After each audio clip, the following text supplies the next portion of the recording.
A new season has dawned on the BRB Racing League and a new era has been born.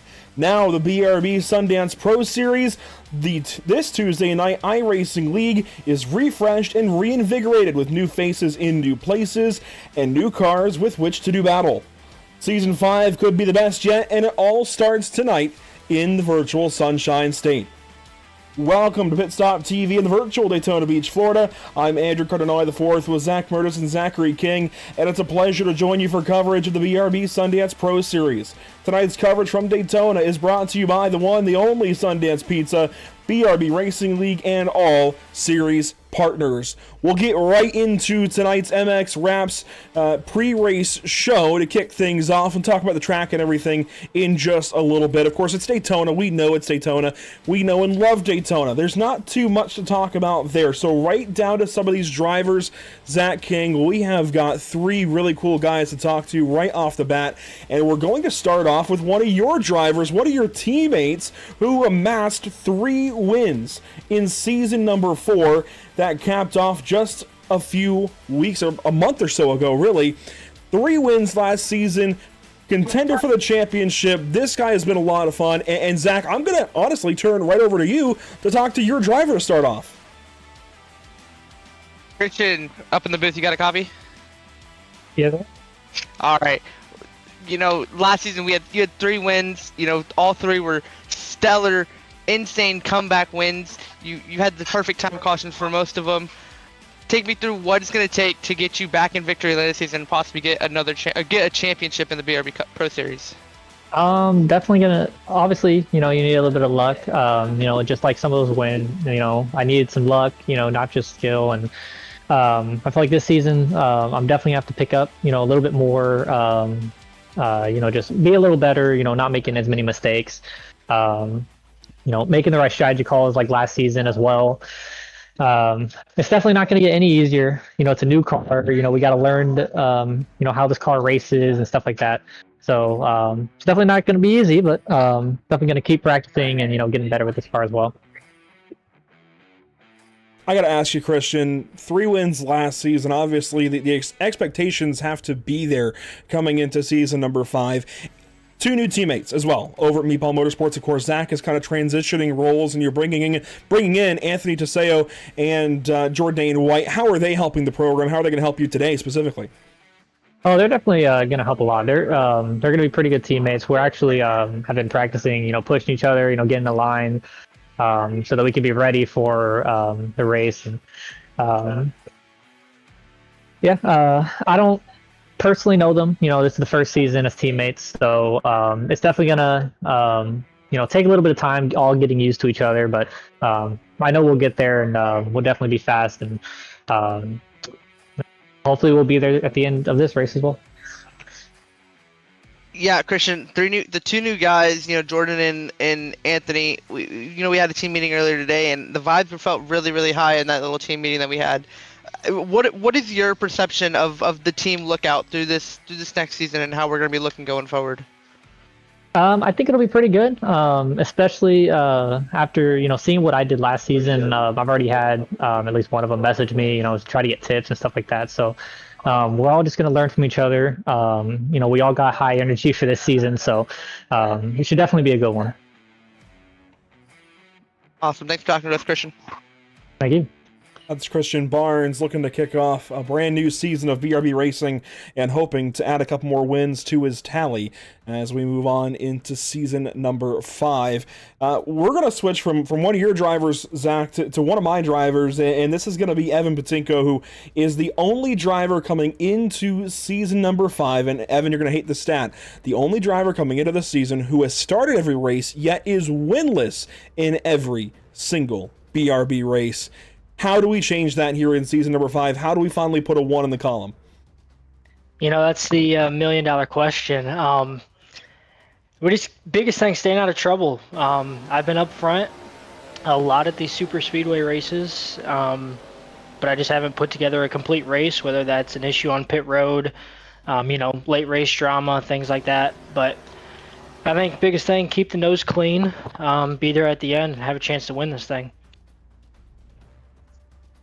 Yeah, Evan, your best points finish ever in your career here in BRB is ninth. You did it twice, season 1 and season 2. What is it going to take to get you back into that chase and capitalize yourself and bring that first win for your team to Whiplash Racing? Again, the biggest thing is just keeping the car on the track. Last season, last two, we've had some issues with just completing races, completing all the laps. A lot of this stuff is attrition, and as long as you're there at the end, you're going to get a good finish out of it. And of course, a whole new situation for you, going over from Redacted Motorsports the last couple of seasons. Yes, what it was in season 3, and then Redacted last season at season 4. Now a new team, new faces, new bunch for season number 5. Of course, we talked a lot about it. Whiplash Racing, kind of our bunch, guys we know. Cameron Carden, Josh Parent, now bringing in Magnus Anderson as well. How are the vibes so far in that regard, of course, with everything being new as far as the team goes? Yeah, so far so good. We've really meshed well. I feel like on track, the little bit of on track time we got. I'm looking forward to it tonight. I'm ready to get it going. These guys seem like they know what they're doing. A new car, everything, but everyone seems eager to help. Get the team moving in the best direction we can. Bonus question for you. You mentioned the new car. I know going into the test race last week, you had never driven this car yet. Have you driven it on some of the other racetracks in the last week? The intermediates, the road courses, the short tracks? You're not going to like the answer here, but the answer is no. Haven't had very much time to practice. Got a new puppy at home. The girlfriend's doing an amazing job taking care of him right now, so I can escape for a few hours and hopefully get a win here tonight. Hey, it's all going to be a work in progress this season. Evan, best of luck tonight. Hopefully we can change that stat. Appreciate it. Take it easy, man. Evan Patinko going for his first win ever in the BRB Racing League here tonight. And we'll transition right on down to somebody who's been around the block, has got wins to his name, and is looking to add to them here in season number 5. Johnny, you've got a new face over at 6'5". We'll start there. That's been the kind of motto so far with each driver we've talked to. New faces in new places. You've got Jamie Plord now over at a new rebranded team, 6'5 Motorsports. How are the vibes over there in general coming into season number 5? I mean, yeah, we're all pretty chill, easy going. It's going to be interesting to see how this car treats everybody. Speedway racing's changed a little bit. You can accumulate more runs in this cars. But yeah, we're all pretty chill over here. Johnny, 51 starts. Your best points finish is second. You did that in season 2. What is it going to take? You've made the chase the last 3 seasons. What is it going to take to make that next step and possibly take a title this season? Yeah, last season I just had a lot of bad luck. Getting involved in wrecks and getting cleaned out in key moments. Just trying to stay out of it. Just go for it.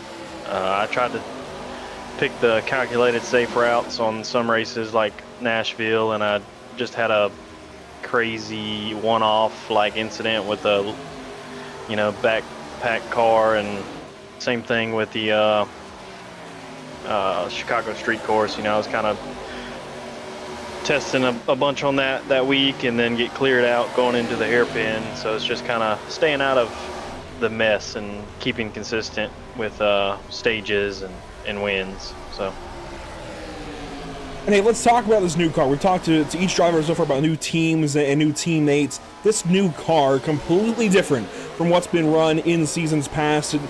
This is a big change, I think, for everybody. Everybody's been saying, oh, it's the car, it's the car, it's the car. Now there's really no more excuse left on the table. You guys have a new car. It's capable everywhere we're going this season. How do you feel about that? How do you feel for the league and yourself? Yeah, I think it's going in the right direction. I could tell. I'm glad they didn't pick the Xfinity car. It's kind of a generic way. I think they tested this car pretty good. It's got a narrow tire. It's got a lot of aero. It's got a lot of horsepower for what it is. It feels like there's no sway bar in here, so it feels real squishy, like a 35-inch tire on a 10-inch wheel, with a whole lot of air. You just feel wobbly. It'll be interesting to see how people can win from this car. I was very familiar, and all I raced was the next gen because of the shifting, and it was just overall a tight car, and it would barely get loose until the update. but now it's, you know, a whole new ball game. I don't know of anybody that like might have ran this car a bunch, so we'll see. There you go. Johnny Wood Jr. looking to add to his win total. The drivers' meeting is coming up. We'll let you get back to it. Johnny, thanks for your time. Yeah, thank you. Johnny Wood Jr. trying to add to the win total there for him, and we'll move him up to the room there for driver meeting. But I think that was a really good selection of drivers to talk to. Guys who have been around, in the case of Evan and even Johnny, and guys who are still new but already have had a lot of success here in this league, Zach. And that's your boy Christian Barnes. Really good kind of mesh of drivers to speak to here in this MXWraps.com pre-race show. And you can see times there on the left side of your screen as the drivers meeting begins right about now. This is where things stand. And of course, it's Daytona, right? But these times mean something in the case of 3 Maverick Motorsports cars being on top. Yeah, so I was watching some practice a little bit earlier, and it looked like a lot of the teams were working together. You had Meatball with the 3 cars, and they had Maverick Motorsports with, I think it was Accelerate working together, or I think might have been Spirit. So a lot of teamwork happens here at Daytona, so it's going to be about who has the best teamwork and who can manage the chaos and get to the front.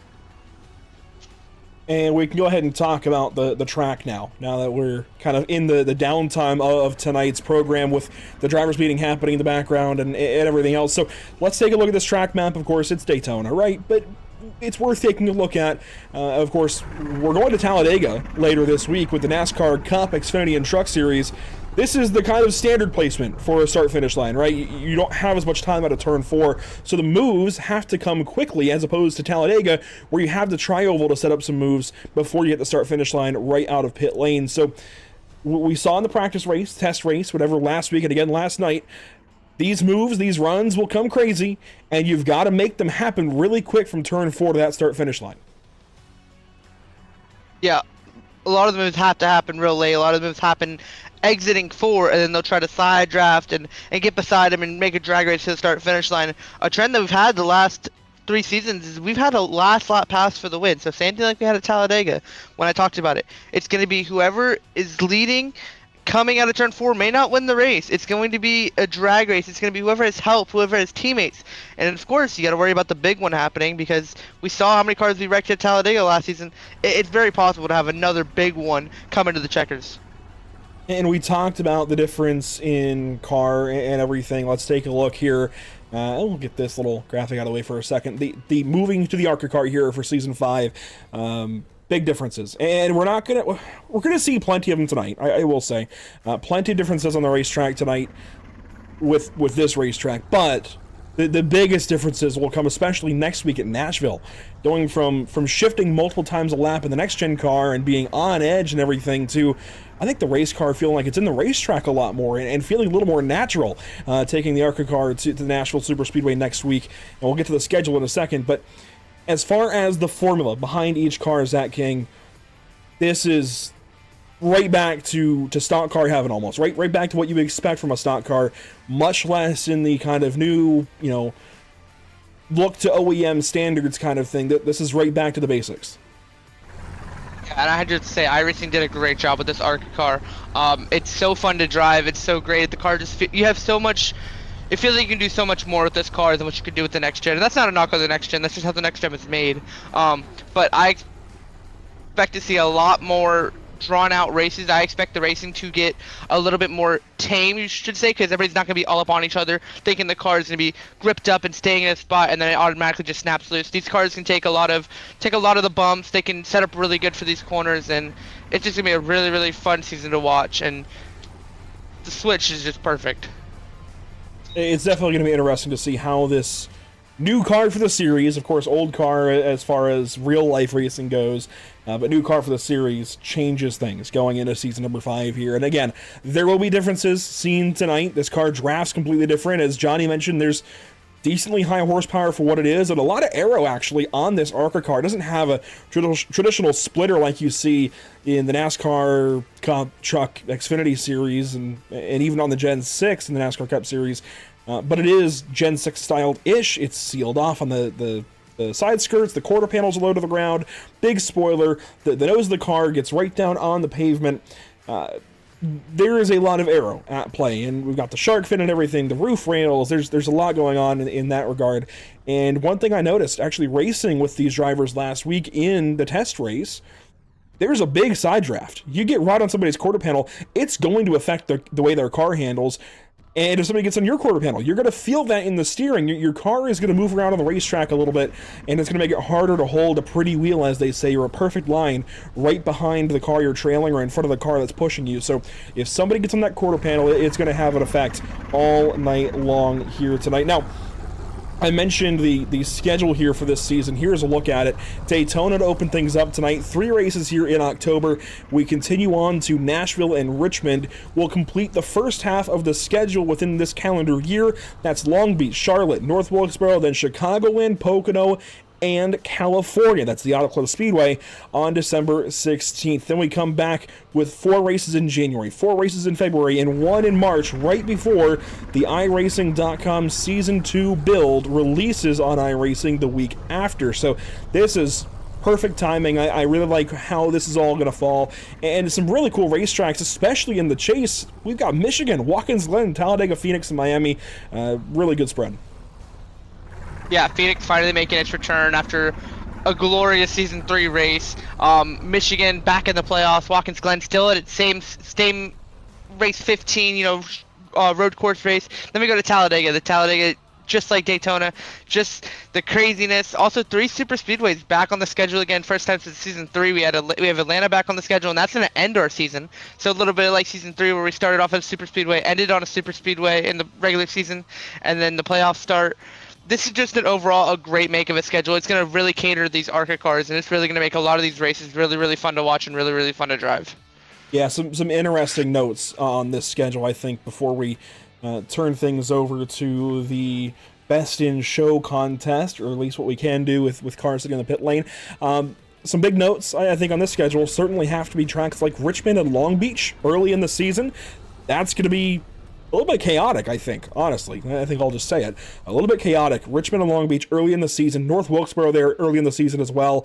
Chicagoland hitting the schedule is pretty cool. I don't think we raced there last season, but we've been there, I believe, in seasons 2 and 3.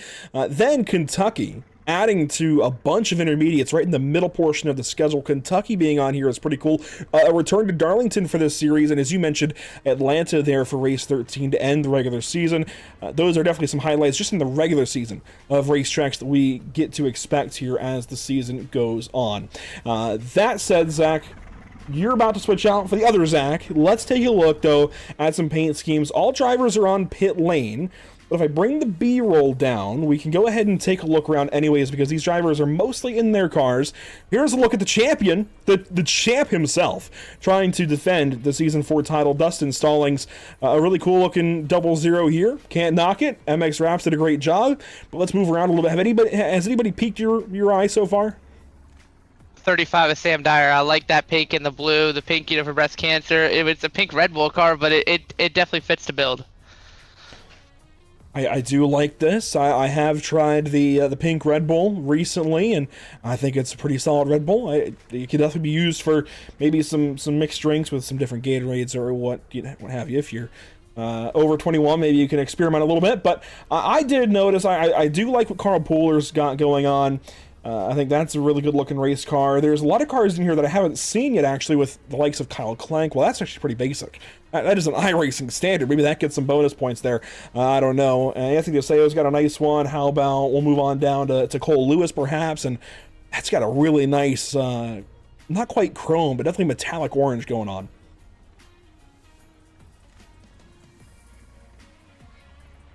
Some others I haven't seen yet. Spencer Chisnall, I like the basic, but I don't know that's going to go for Best in Show here tonight. Jason Bottoms, perhaps.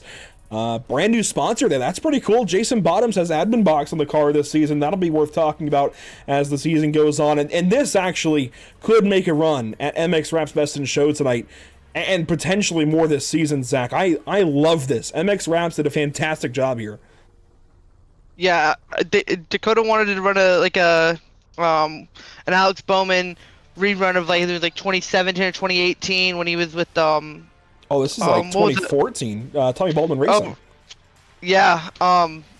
But they did a great job. I love how the blue just flows, pops. I love the red stripe. This might be best in show. Is that gonna be your pick? Yes, I am taking this one. Oh man, so many good cars.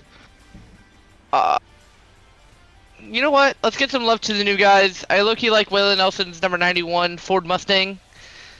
I like the gold on the number. It kind of flows, but it's different, and that's what's so great about these designers and everything. Everything's different. I love like you can see like the granules on the 91. You can just see like I don't know. It just looks really really good. I don't disagree. I think that's a good one, and a newcomer there in Waylon Nelson. We'll give him a nod. We type his name in here. And let's see. We'll move on down the line. Let's see what Coulter Clark has going on. We definitely should have rehearsed for this, but I like this. This is a new take on the Red Bull paint scheme by MX Wraps, and I promise I'm not trying to stick to the MX Wraps cars, but this is a cool one. I like the small details in there, and I think this can be appreciated by many. Yeah, the Red Bull car. There's so many design variants you can do with the Red Bull, which is all the colors they had. That red, the blue, the dark blue. You got the bowls. I think that's a great car too. And MX Draft has done a phenomenal job these last 4 weeks, Ooh. 5 weeks of getting all these cars ready and everything. Do we see this one on screen? This is a really good look from Stephen Borbell. Stephen Borbell bringing it with like it looks like a matte black with a little bit of the red flare. Oh, that thing is nice. I like the metallic red coming out of the red. That's a good car. Bro, there's a lot of good cars here tonight, Andrew. They are ready for the season. Well, I'm going to put Coulter Clark on there. You put Waylon Nelson on there. Do you have one more here for us? That's a good one. I can't believe I passed that one up. Caden Perkins, the Ryan Hall, number 19. Yeah, Ryan Hall-Y'all's been on the car for a while now. Just all those colors, you get all the storm color variations on there. It just looks really, really, really good. Well, hey, if you're not going to take one out, I can go ahead and nominate one more. Go ahead. I'm gonna put Caden up there. I think, although we do have I'm gonna put Caden up there. I think Caden Perkins. It's got the different reflectivity model colors there in that radar inspired number 19. I'm gonna go for that, and I hope he appreciates that. I really do enjoy this paint scheme, and I hopefully runs it a lot more this season. Let's label that radar, and we will put this up. So this will run through the conclusion of stage number 1. And while we're here, in fact, while we swap out Zach, while Zach King goes to his normal duties and Zach Murtis joins me, let's go through the Whiplash SimCam's race details for this evening's race. This is a little different from what we've had in seasons prior for a couple of reasons. We are ditching the 3-stage format and moving to a 2-stage format here. So we will still run that best in show vote through the end of stage number 1, but that's only through the end of lap number 30. Then it's a 70-lap run to the end in this 100-lap race, which is also 250 miles or 2 hours. That's the other big difference, and that is going to, I think, come into effect tonight. 250 miles in 2 hours is definitely a stretch to fit in. Even just green flag, it can take a while to run that many laps, that many miles here at Daytona, but when you throw in some cautions, whether it's for cause or just the stage, it's going to be right on that number, I think. And when we ran the test race a week ago, actually, we did hit that time limit. So I would not be surprised to see the time limit come into effect this evening. Be ready for that. This race may not go to full distance. That's just the reality of the situation. To keep these races from going on to 11:30 at night, they have instituted this brand new rule to cut the races off just after 11 p.m. Eastern. So technically the session is going to start here at about 9:01. Qualifying will run, 5-10 minutes? And then the race will run for exactly 2 hours. So by about 11:10, we should see the checkered flag no matter what. And it may cut the race off a little bit early. These guys do only have 4 sets of change tires out there, brand new this season as well, 70% fuel, so changing things up a little bit with this new car. And Zach Murtis, I'm going to pivot over to you. We talk about these race details week in, week out. There's big differences here, big changes to take note of. At least I think he's there. I know he was finishing up some dinner. I know he has the luxury of being late to the broadcast booth.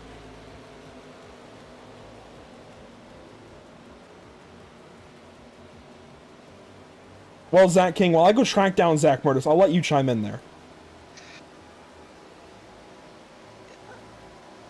Yeah, I'm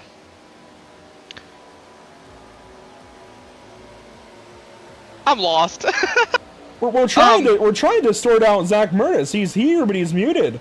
I don't know if he thinks he's talking or if he. Somebody check on Zach Murtis tonight. Well, anyways. We need a welfare check. Anyways, I will say, when I ran this practice race with these guys last week, I did run out of tires as well. So if you're not paying attention to tire sets on your pit stops, you could run out of tires. You don't really need to take tires in this race. 1 or 2 sets, really, on pit stops is fine. But if you're not paying attention, you're maybe a little bit rusty like I was, you can easily run out of tires in this race. So be aware of that. And as qualifying gets ready to begin here this evening, we can take a look here at time. Zach Maddox is the fastest on the racetrack. There is his number 14, Dustin Stalling, second quick. Brendan Maddox, third quick. So Maverick Motorsports controlling practice here this evening. Matthew Selby in fourth. Magnus Anderson, brand new driver to the series, he is in fifth, and he's practicing here with his teammates Cameron Carden, Evan Patinko, and Josh Parent, as well as an Accelerate Racing driver or Accelerate Motorsports driver in Caden Perkins. So they have linked up. They're running around the racetrack. There's Anthony DeSeo in the pit lane. I saw some calls for Jourdain White to be on the screen. I'm finally going to give you Jourdain White. Out of Jamaica, by the way, our first ever Jamaican driver here on the channel. This is really cool, and I'm excited to talk more about Jourdain in his brand new first season here in the BRB Racing League and the BRB Sundance Pro Series. So as practice comes to a close, we'll transition into our qualifying and race coverage as Jourdain White will wrap up practice in the 8th spot. Somewhere around all 35 drivers, I think, might be here tonight. It is a big group of cars turning out for race number 1. The Jamaican sensation, that is a good one. I like that. That Ethan Racing 81, that is very much a good one. I like that. But let's transition here into, out of our MXWraps.com pre-race show and into qualifying coverage at the Daytona International Speedway. And I believe now we've tracked down Zach Murtis. Zach, are you there? Yes, I was having pancakes. Did the syrup get stuck or something? Mrs. Butterworth taking your attention? What's going on? My mother came to visit. What a way to get season 5 started. Well, cars are hitting the racetrack. Brendan Maddox, first out there, or one of the first out there. And this is a bright number 23. There's going to be no missing him. I like it. Love it. Didn't quite make the best in show vote, but it's going to be one that I think pops up at some point this season. You know, lately we've been seeing a lot of drivers, and not just on the sim, in real life events as well, embrace a little bit more of the neon colors. Been seeing it a lot with the Venturini, now Nitro Motorsport cars. Been seeing a lot with, I think, some of the Joe Gibbs cars as well. They kind of embrace the chrome-ish looking numbers on the 18, if I'm not mistaken. Don't quote me on that, though, because I might be wrong on that. But I like seeing the embracing of some neon-type schemes, some more modern-looking schemes, as Brendan Maddox is going to take the green flag here in his first qualifying attempt. He's going to run it real high. He's going to make this one a throwaway lap. This is one of the big things that drivers like to do at the super speedways. They like to run it all the way up against the wall, build as much speed as possible, gain that momentum, and then use that second lap as a big old push lap. Here's a look at Richard Wolfsfer. He was featured in today's Who You Got post over on social media, on Facebook, actually. It was basically Richard versus Braxton Skinner versus the field, and there were definitely some mixed votes on that one. Here's Jamie Plord hitting the racetrack for the first time in his new colors over at 6.5 Motorsports. Also got Jeffrey Johnson, Caden Perkins, and many others getting up to speed. There's Kyle Klenk making the move over from the brand new kind of partnered series. Hang on, I can just, well, try to scroll up in Discord until it freezes on me. But the Contender Series, I believe it's the Quantum Contender Series that he is coming over from to join this BRB Sundance Pro Series here for season number 5, and definitely a welcomed addition.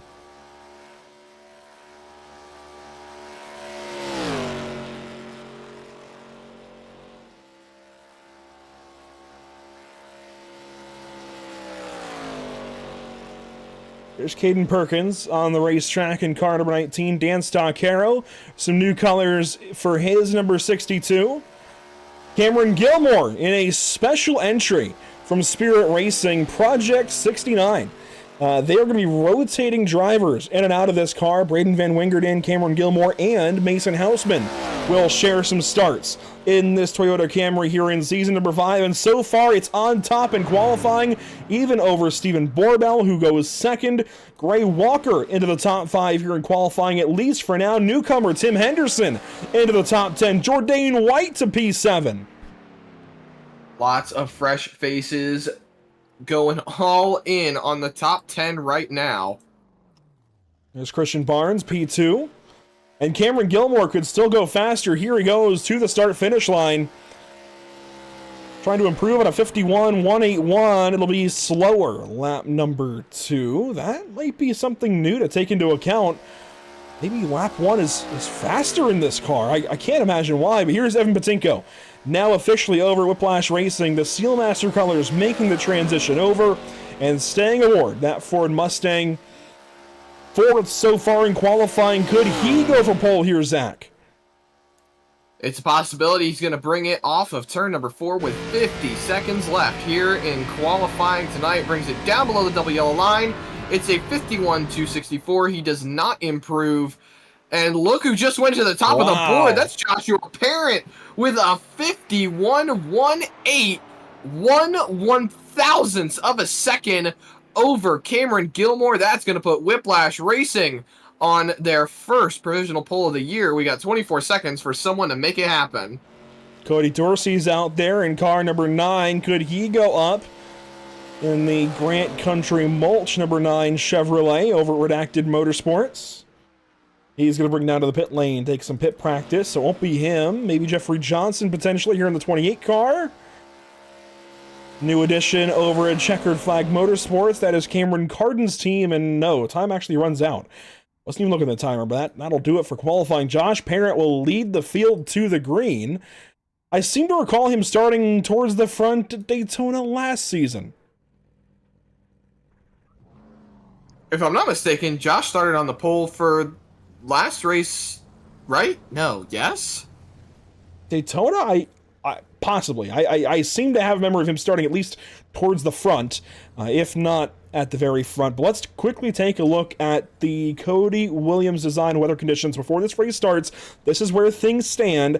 Ambient temperature, 77.8 degrees on the race, or out there in the air, 89 on the racetrack. Clear skies all around, and very calm winds. The humidity sitting around 48%. Well, there you go, 48% for the race weather conditions here today at the virtual Daytona International Speedway. We can take a look now at your lucky performance starting grid, starting off with a now second full season driver in Josh Parent. He'll lead this field. Well, graphics might be dropping on us. Hang on, stand by. And here we go. Graphics are back. There we go. Josh Parent on pole alongside Cameron Gilmore. In row number 2, how about Christian Barnes? And there go the graphics. What do you know? It's one of those nights, Zach. Just a moment. We push the issue sometimes with all these cars at Daytona. And I'll let you verbally go through the grid here while I reestablish graphics. Well, you've already covered that first row. Joshua Parent and Cameron Gilmore starting row number 1 and row number 2. In first and second. Row number 2, you have got Christian Barnes and Richard Wolsifer. That's your 3rd and 4th place starting positions on the night. 5th and 6th, you'll find Cameron Carden and Evan Patinko rolling off 5th and 6th on the grid. Right behind them, it's Dustin Stallings in the 7th position, and Stephen Borbell in the 8th position. And then 9th position is Matthew Selby. With rounding out your top 10, you will find Caden Perkins. Starting in the 11th spot tonight, you'll find Gray Walker and Sam Dyer to his outside in the 12th spot. Tim Henderson in the 13th position with Jordan White right to his outside. That is going to be 14th position, and that's going to round out row number 7. In row number 8, you'll find Johnny Wood Jr. in the 15th position with Carl Pooler right behind him, or right next to him in that 16th spot. Right behind them in row number 9, you'll find Scott Fritz and Cole Lewis in the 17th and 18th position. And then rolling off in row number 10, you'll find Coulter Clark and Kyle Klent in 19th and 20th position. 21st on the starting grid, you'll find Jeffrey Johnson, and to his outside, starting 22nd in the 23 car, you'll find Brendan Maddox. And then 23rd right behind him is Spencer Chinsnail and Jason Bottoms in that 24th position, spotting a new number 17 this season. Dan Stock-Caro in the 25th position, that number 62, with Cody Dorsey in the 32 to his outside in that 26th position. Magnus Anderson, new to the Whiplash Racing group. You'll find him in the 27th position with Zach Maddox to his outside in that 29th position. Adam Buzzio is back in the number 5 car in the 30th spot with Jamie Plur to his outside in 31st. 32nd, you'll find Waylon Nielsen the second. And 33rd, you'll find Braxton Skinner. 34th on the grid, you will find Tyler Bentley. And then rounding out the field, you will find Dakota Bly in that 35th position. 35 cars, Andrew, ready to roll off here into turn number 1 as they roll through 3 and 4 behind the pace car. We're setting up for one heck of a race. We don't have the graphic just up yet, but it's the Whiplash Racing race details. Whiplash Sim Cam's race details. Oh my goodness. 100 laps, 250 miles of distance. It's a 2-hour race, 2-hour time limit, new for the season. 1 quick sprint stage for 30 laps for 100 laps total, 30 and 70 split, 4 change sets, 70% fuel, and 3 green-white checkers. Let's lead them into the new season, Andrew.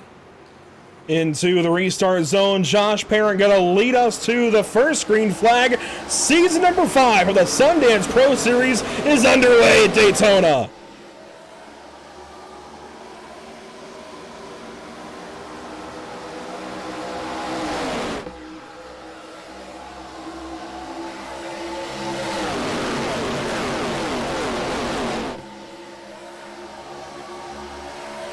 Spilling onto the Daytona super stretch. Josh Parent leading the way on the bottom lane. That's Cameron Gilmore up top. Christian Barnes, Richard Wolsifer are their pushers 2 by 2 into turn number 3, lap 1 of this brand new season. Everybody learning these new cars, learning their tendencies, learning these new drivers and what they can do behind the wheel. And here we go out of turn 4 to the start finish line to complete lap number 1 of a brand new season.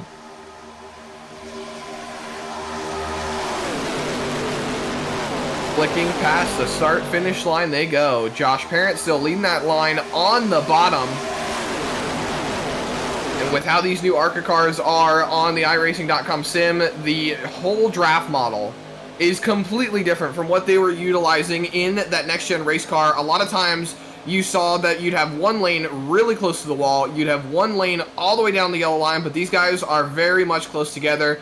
That middle line sucker spot not very existent so far, as Richard Wolsifer is laying into that back bumper. But look at Christian Barnes absolutely pushing the ever-living daylights out of Joshua Parent through the corners.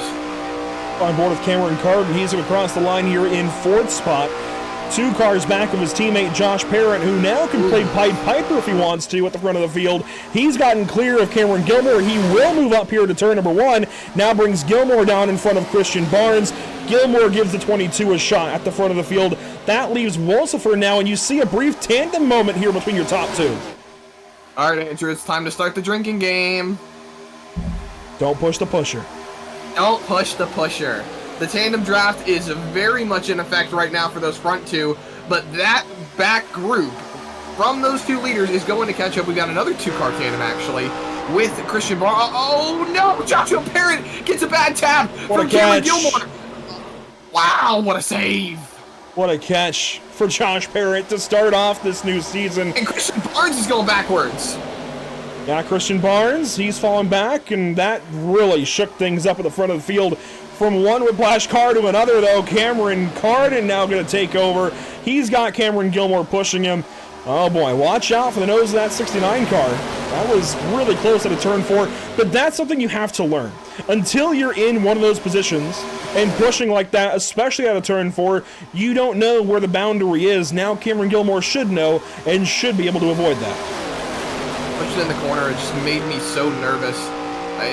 It's hard to speak on something like that so early in the race because you could be critical of it, you could be positive of it because there are guys that know how to do it and they know how to do it well, but it's such a touchy thing to do, pushing in the corners, especially pushing the pusher. If you are pushing the pusher through the corner, that can kind of lay into a couple of different things as well. It just creates circumstances that you don't want to be dealing with on lap number 5. Speaking of circumstances, on lap number 5, Matthew Selby, you can see him just right in the middle of your screen. He's leading that top line now. Richard Wolsifer back into play. That top line is moving. Matthew Selby is going to take that 46 car to the front. Is he going to drop down going into turn number 3? No, looks like he's going to stay with Richard Wolsifer, and I spoke too soon. Selby drops down in front of Carden, who will fall into second spot. And here they go off of turn number 4. Carden kind of bumps the 46 up the racetrack and now has a run down low. Waltz for a big shot there to the back end of Selby, and Selby will lead the lap in car number 46. Jourdain White charging to the front. He's third in line on the top side. He's going to bring Carl Puller along with, and now White will be able to push that 56 to the front as Wolsifer will stay up top. Selby drops down low. There goes the 81. That's Evan Patinko falling back. We talked with him at the start of the show about not yet having a win in this series despite being the one driver to start every single BRB Racing League race so far. And he continues that streak here tonight. Race number 73 for him here in the series, as it is race number 73 for the series. So looking to change that. Falling back though, we'll see if it's going to work out for him. Already got things shaking up a little bit as Selby taps the apron on that front straightaway. Really shakes up that bottom line. That gives the top line the availability to make some moves into the inside of Richard Wolsifer. Jourdain White is going to take that 83 car, push it to the front. Little bit of a tap for Matthew Selby. Believe there was a car coming out of the pit lane on the back straightaway as Selby goes right back to the top. Takes that lead once again with Wolsifer on the back bumper. Carl Puller up there with Brendan Maddox right behind him. Anthony Teseo in that number 15 car. He's rolling through the field at the moment as well. That bottom line just starting to get a little bit more squared up as we roll up off of turn number 4. And we're going to go back a couple of laps. Stand by. We have a problem shaping up for Magnus Anderson. A lot of damage on that car. Down. We're going to go back a couple of laps here. He's sitting in the back of the field. And Cole Lewis, I wonder if this is going to match up. Cole Lewis is also 5 laps down, but is back on the racetrack here. So we're going to watch Magnus Anderson here in the 4. Dorsey gets loose, and this is that moment. This is that moment out of turn 4 where Magnus's teammate Josh Parent nearly got turned. And that looked like a tire going down on that left front. It's disconnected. That little bit of contact did wheel damage to the 4 car. That is very insane. And very unexpected. On board here now.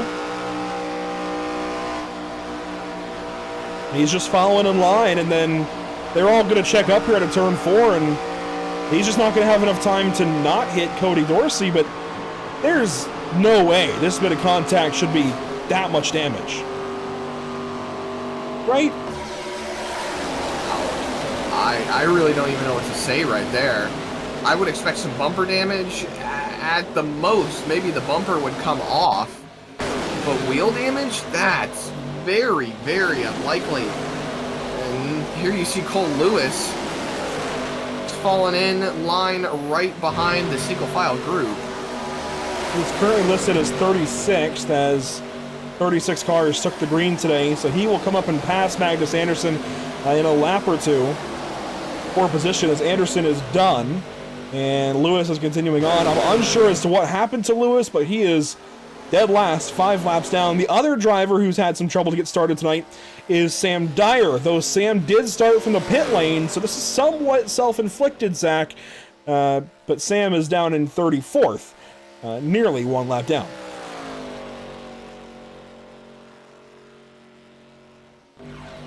Whoa, big move here. Wolsifer, attic to basement for the race lead. Down in front of Anthony Teseo. We know Teseo's name from the Icon Cup Series in seasons past. We covered them all of 2024, and here he is now in the BRB Sundance Pro Series, making his name known as he has joined Meatball Motorsports. That's Zach King's team. We spoke with Zach earlier in the pre-race show, and we spoke to Anthony's teammate, Christian Barnes. He's also a teammate to Jordan White. That's that operation now. Teseo, Barnes, and White are the three drivers over at Meatball. And they honestly could very well all three contend for the chase. Chase contention. I love that we're bringing it up so early right now. I know it's kind of something weird to talk about at the same time because it's the first race of the season. Chase contention. There are so many different things that could potentially happen. And look at that, Wolsifer going to the pit lane. He's not even bringing a lot of cars with him. That's going to be a big move. And he missed pit lane. Smoke. Oh, my goodness. He tried to pull an alternate strategy here with his teammates, Jamie Plord and Johnny Wood Jr. Plord just barely makes the box. Flag. Plord. Wolsifer. Wow, that's going to leave Johnny Wood Jr. out to dry. And Johnny misses his box. Oh, my goodness. It was a great move from them to get off sequence, but it's going to be an all-around F from me for a team grade on trying to pit here, as we may see a lot more ahead of the pit lane. Here's Carl Pooler, first race with his new team, Maverick Motorsports. He's going to take over the race lead. How many cars do we start seeing go on to a pit cycle now, though? The cycle has started.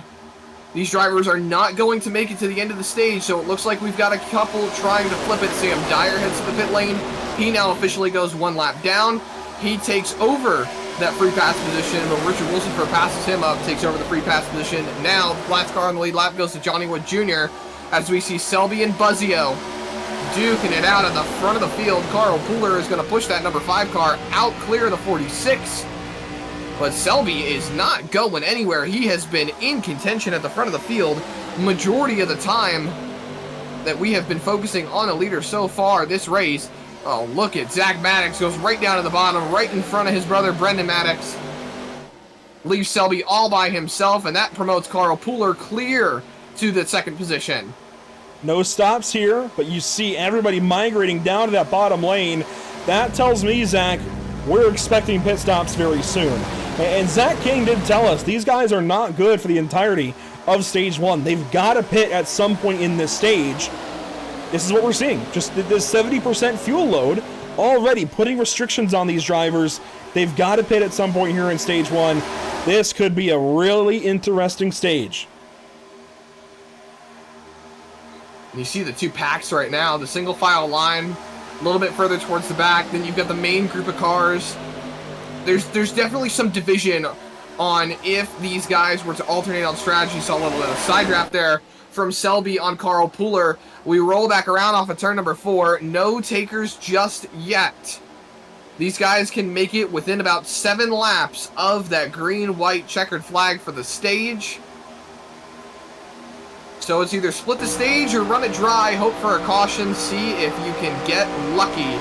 We've got one car coming up off the pit lane to see them down on the apron, I believe. Is that Johnny Wood Jr.?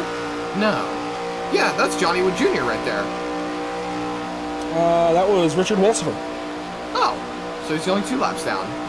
Yes, Wolsifer has gone 2 laps down. He just had to come back in and serve a penalty. So I would expect either the penalty he was given for missing the pit lane was served after, but I don't know. He must have sped afterwards. Speeding in the pit lane. Yeah, he must have sped on exit, though. Otherwise, if he sped on entry, it would have been served during the pit stop.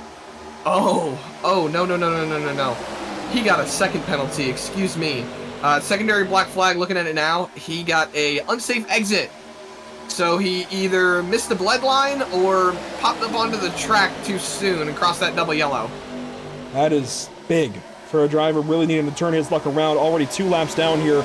Now Johnny Wood Jr. is about to be lapped. He is on the top side of the racetrack as the field approaches.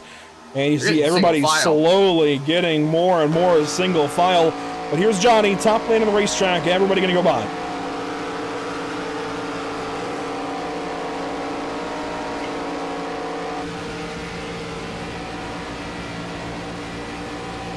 See the field passing on by through the onboard. Love seeing these onboard shots as they roll through the tri-oval. We are halfway through, halfway down on this first sprint-style stage here at Daytona. It's going to be a big difference later this season, I think. It's not a huge thing here tonight. It's not going to change the race too much, right? Just being the one smaller stage and one longer stage. But when we hit some of the intermediates, just having the one shorter stage and then the longer stage to the end, it's almost like a halfway break that just got misaligned. It's definitely going to be different and is going to change up the strategy behind these races. So as the conveyor belt continues at the front of the field to keep putting top lane drivers in front of the field, it'll be Jeffrey Johnson now leading us around the tri-oval to complete lap number 17. That's Checkered Flag Motorsports now leading here at Daytona. Lots of representation up in that top 10. You've got Checkered Flag Motorsports. You have got, drawing a blank here because I have had a long day at work. Checkered Flag, Full Tilt, Spirit in the top 5. Spencer Chisnall is I got to think here, an independent. Kyle Clank on the outside lane is a Synergy Racing Group. You said next level with Adam Buzzio being in top 5, right? Haven't gotten there yet. He wasn't in the top 5 at the time, but he is now in the top 5 as they get 3 wide there with Chisnall on the outside, Fritz in the middle. That promotes Buzzio into the top 5, and here we go. Pit stops down the front straightaway. Carl Puller, Tim Henderson, and so many more. It's a lot of the Toyotas and problems at 69. Cameron Gilmore spins it on pit entry. Looks like no major damage to the front end of that race car. He's going to be able to keep on rolling, but he's going to lose a lot of time as we've got multiple drivers into the box now. Should be a gas-only stop out of the box. There you see Brendan Maddox.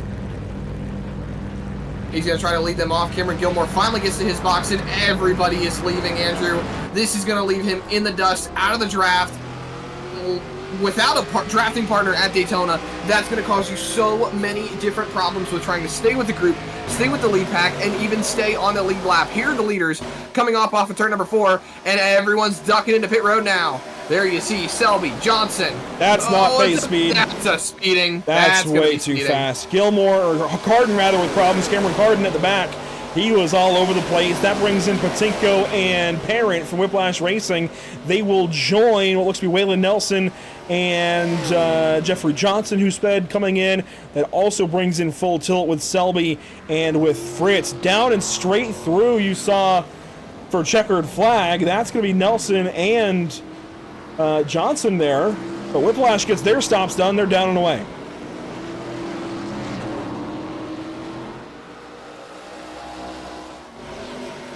Things are shaping up as we roll to the end of the stage, and this last group is finally going to decide it's time to head to the pit lane.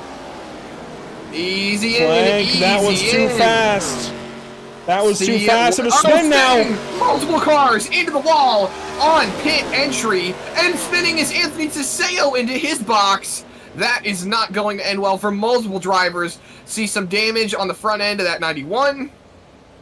And that is going to be multiple problems for multiple drivers. Here's another look at it going into the pit lane. Well, numbers are a little mixed up. Hang on, I'm trying to track down Cody Dorsey.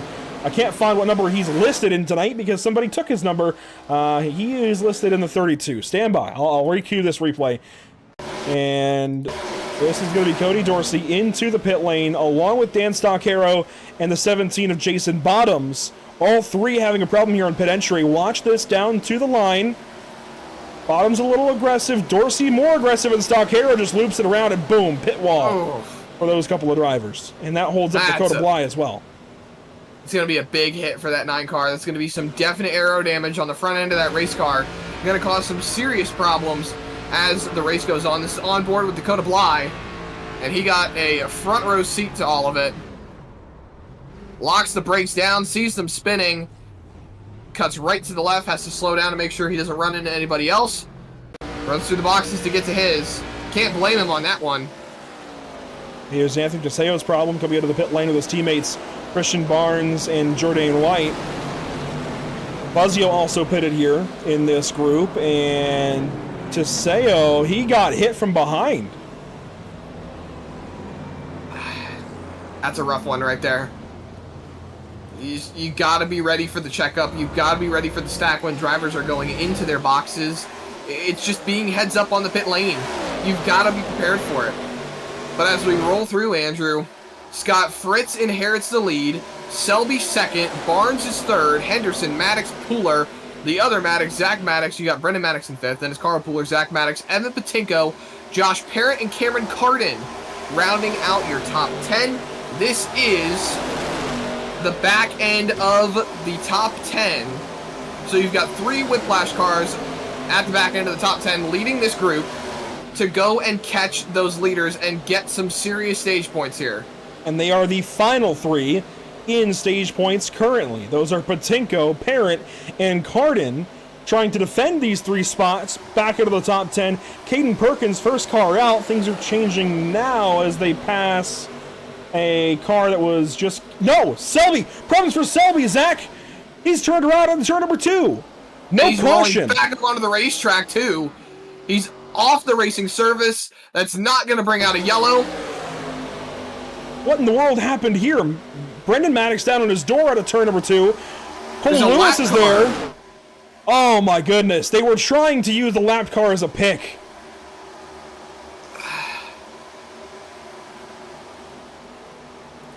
Not much you can say about that one. Do we need to do that, though? Lap 23 of the new season? I don't know. Maddox is down on his door. He's trying to force them to check up, and Selby just tries to squeeze up, and Maddox is there. I get it. I've done it. I understand exactly what's trying to go on there, but do we need to be doing that on lap 23 of the new season? Well, thankfully for Selby, it's not a lot of damage. We're coming to the end of the stage here momentarily. As long as he can keep it on the lead lap, he's still looking good. Still got a solid chance here. Things are single-filed up at the front now. Henderson leading. Brendan Maddox, Carl Pooler, Zach Maddox, and Scott Fritz. The packs are closing back up, though. Evan Patinko is within, 2 seconds of Scott Fritz. He needs to be within about a second gap to gain that draft, be able to lean off of the cars in front. And with these guys being mostly single file, that should help propel them forward. There's a little bit of fighting. One car stuck up on the outside, but they are mainly single file on that yellow line, trucking forward. So here's the gap from Patinko up to Fritz, who was just at the back end of that group ahead with the leaders. This is the gap. 5 laps to go in stage number 1. Patinko leading this second group. Selby, by the way, is now the final car on the lead lap, but he has gotten in line with Anthony DeSeo, Cameron Gilmore, Johnny Wood Jr., and potentially some others. And there's a lot of moving around deeper in the field, but this is for the stage. This is for stage points here. These guys are trying to move up. If you're Patinko, Parent, Carden, Stallings, even Bentley there in the 10th spot, and how about Caden Perkins in 11th, although Sam Dyer just split them up. Coulter Clark is there, and Jamie Porter's even there, although Porter's a lap down. And now Parent, is he getting hot maybe? He ducks out of line. It's possible here. Maybe he got a bit of a bad push from the teammate. I don't know there, but he's going to fall out of line, fall out of stage points. Behind Caden Perkins, behind Coulter Clark, all the way back down to that 12th position. 4 laps until the end of the stage, Andrew. Not a lot of time to go back up there and get those stage points back. But still in a good position overall with the track position. Now Cameron Carden laying into that bumper of Evan Patinko. They've definitely lost a lot of ground. I think they're going to run out of time to go catch that top 5 to get those maximum stage points. You never know. Yeah, they're losing Anything's time. possible. They're losing time. It'll be 3 to go in the stage this time by. They are losing time to the race leaders. At this point, kind of focus up on what's ahead and get ready to hold off some hungry drivers at the back end of the stage here. And if you're Josh Parent, you've got to try to find any way back by some of these cars. Maybe you're going to have to work with your teammates to do it. Up at the front of the field, Tim Henderson, Brendan Maddox, Carl Pooler, Zachary Maddox, those 4 are all working together. Henderson is over at Spirit Racing. There you see that on the graphic. But the 3 behind him are all kind of associated teammates through Maverick Motorsports. They have a heavy alliance They're all going to work together here to the end of the stage, but I would not be surprised if they all go to different lanes at a turn 4 coming to the stage end. Sir, this is Daytona. Who's not going to try to make something happen on the last lap of the stage or the race? Single file racing only lasts so long. That's why people don't really like to see it too often.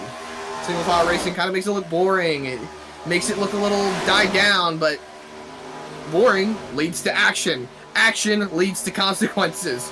So we'll have to wait and see if anything transpires as they take that green and white checkered flag at the stage's end. You see all the packs separated throughout the field, everyone mainly single file, just trucking along, getting to the end of the stage at the moment, and as they run, the first car one lap down that would be seeing the free pass towards the end of the stage would be Sam Dyer.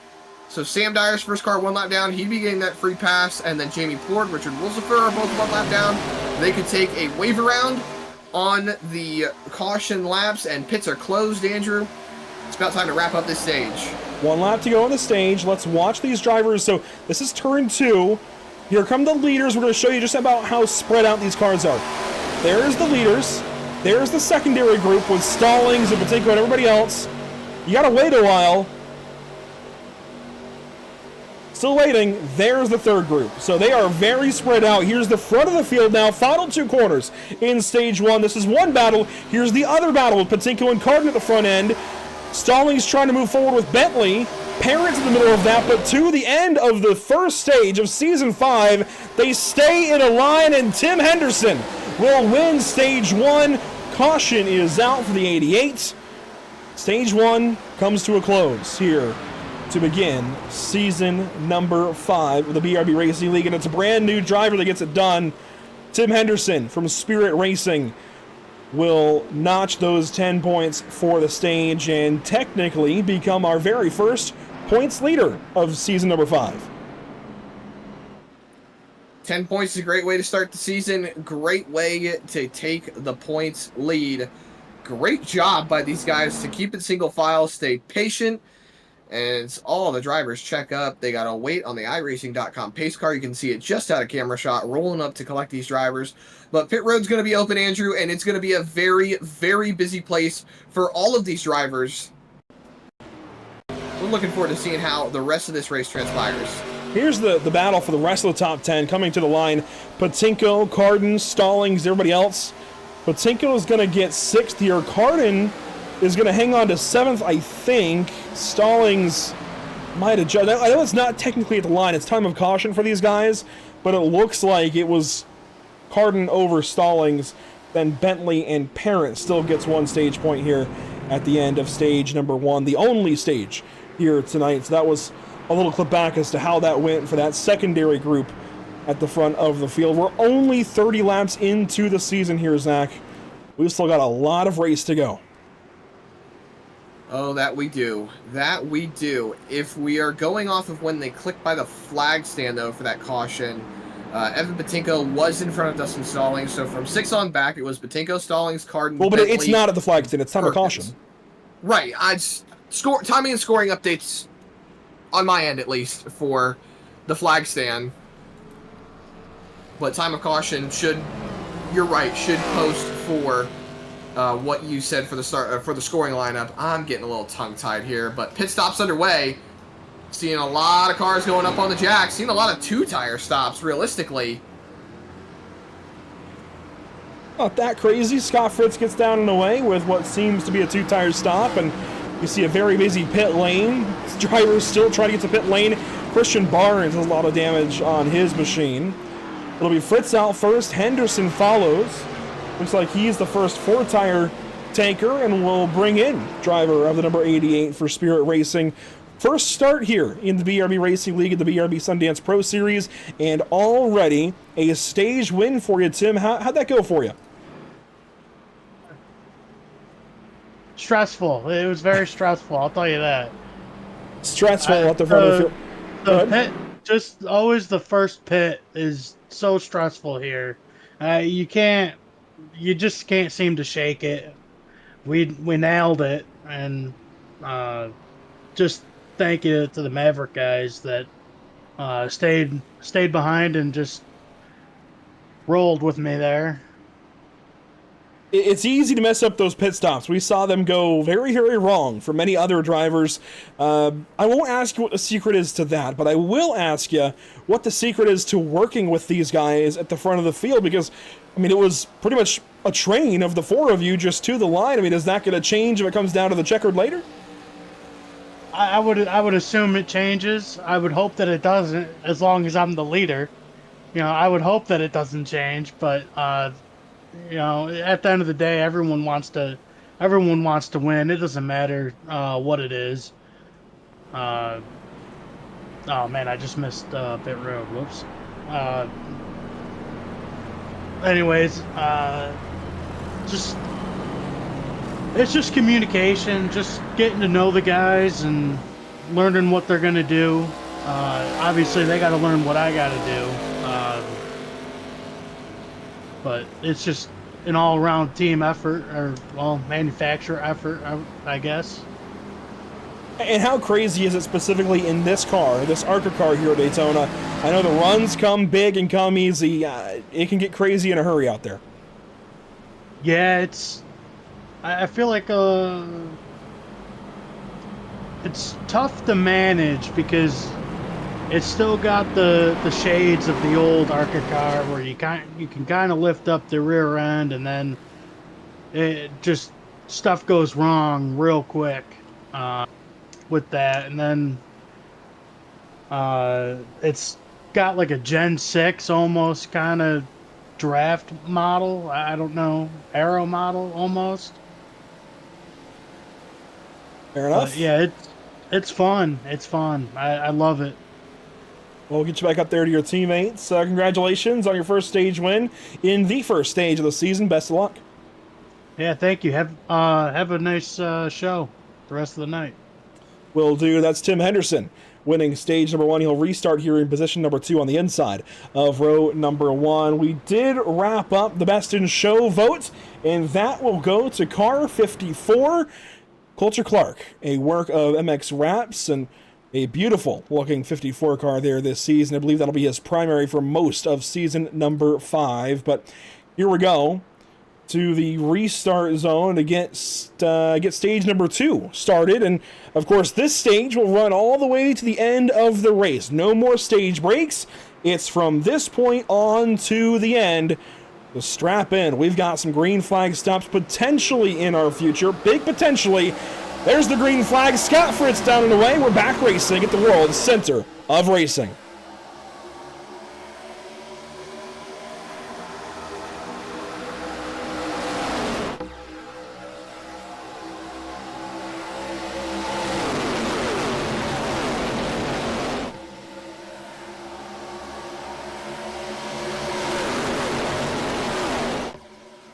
And back down the Daytona super stretch, Joshua Parent giving the 5 of Adam Buzzio a huge push here, Zach. 4 cars clear on the top side. There goes Kyle Klenk looking down low. To the low side and broken up on the top side. That's going to make moving forward all that much easier. You see Joshua Parent losing ground to those race leaders. As we click by the flag stand, Adam Buzzio taking control of the race lead. Caden Perkins getting clear, not quite clear yet for third. Now Klenk is clear in that 31 car, bringing Scott Fritz with him in that 48 car, but they're still side by side with Joshua Parent. Top line needs to get grouped together. Andrew needs to get some momentum going, or they're not going to go anywhere. As we race on towards the middle portion of tonight's program, big thank you to our partners here with the BRB Sundance Pro Series, a new and updated list. It's much larger this season. Of course, Sundance Pizza, Ascendance Trucks, Ideal Lease, KC Athletics, RevSimShop.com, Performance Food Group, Whiplash SimCams, CSC's Business, and MXWraps.com. And a big nod to our partners here at the channel, Whiplash SimCams, ATVO, CC's Business, Cody, Williams Design, Lucky Performance, and the North American Racing League. Of course, we haven't seen anything terribly lucky yet. Maybe a couple of moments. I think we can certainly give an early contender to Josh Parent's save earlier from the race lead, Zach, but I can't think of anything else that really is piquing my interest for Lucky Performance Lucky Break of the Day just yet. Maybe Matthew Selby's spin. I'm taking a little bit of a stick out on that one just because he got involved in something, but he didn't get any damage. It didn't result in him getting out of the race or anything, so he's still rolling. But if I had to somehow find another thing that could potentially be Lucky Performance Lucky Break of the Day. Hey, we're open to suggestions. If you notice something lucky that maybe we skimmed over, hey, let us know. As we will talk about that a little more as the day goes on, and certainly the North American Racing League Driver of the Day conversation will begin probably around lap 60 or 70 for today's broadcast. Down the back straightaway, Josh Parent to the race lead, Anthony Teseo giving him a shove. Robert Moyer Jr. up to the top 5. Dan Stoccaro has recovered to the top 10. Some names moving around here at the front of the field. Parent charging on that top line. Teseo's recovering from a spin on pit road. Andrew, remember that? He got tapped around on the back bumper, ended up having to pit backwards under the green flag. Now he's back up here trying to chase down the race lead. He's helping Joshua Parent take that top line in up to the front. But Buzzio he's got such a strong commanding presence on that double yellow line, on the bottom line. The runs is forming. The runs are there. When do we see it happen? And when do we see Parent get clear of Buzzio? Maybe start playing Pied Piper again? Well, based on my bit of experience in the test race last week, these guys are being very calm right now. Nobody's getting down on doors and side drafting. Everybody's kind of running their own lines.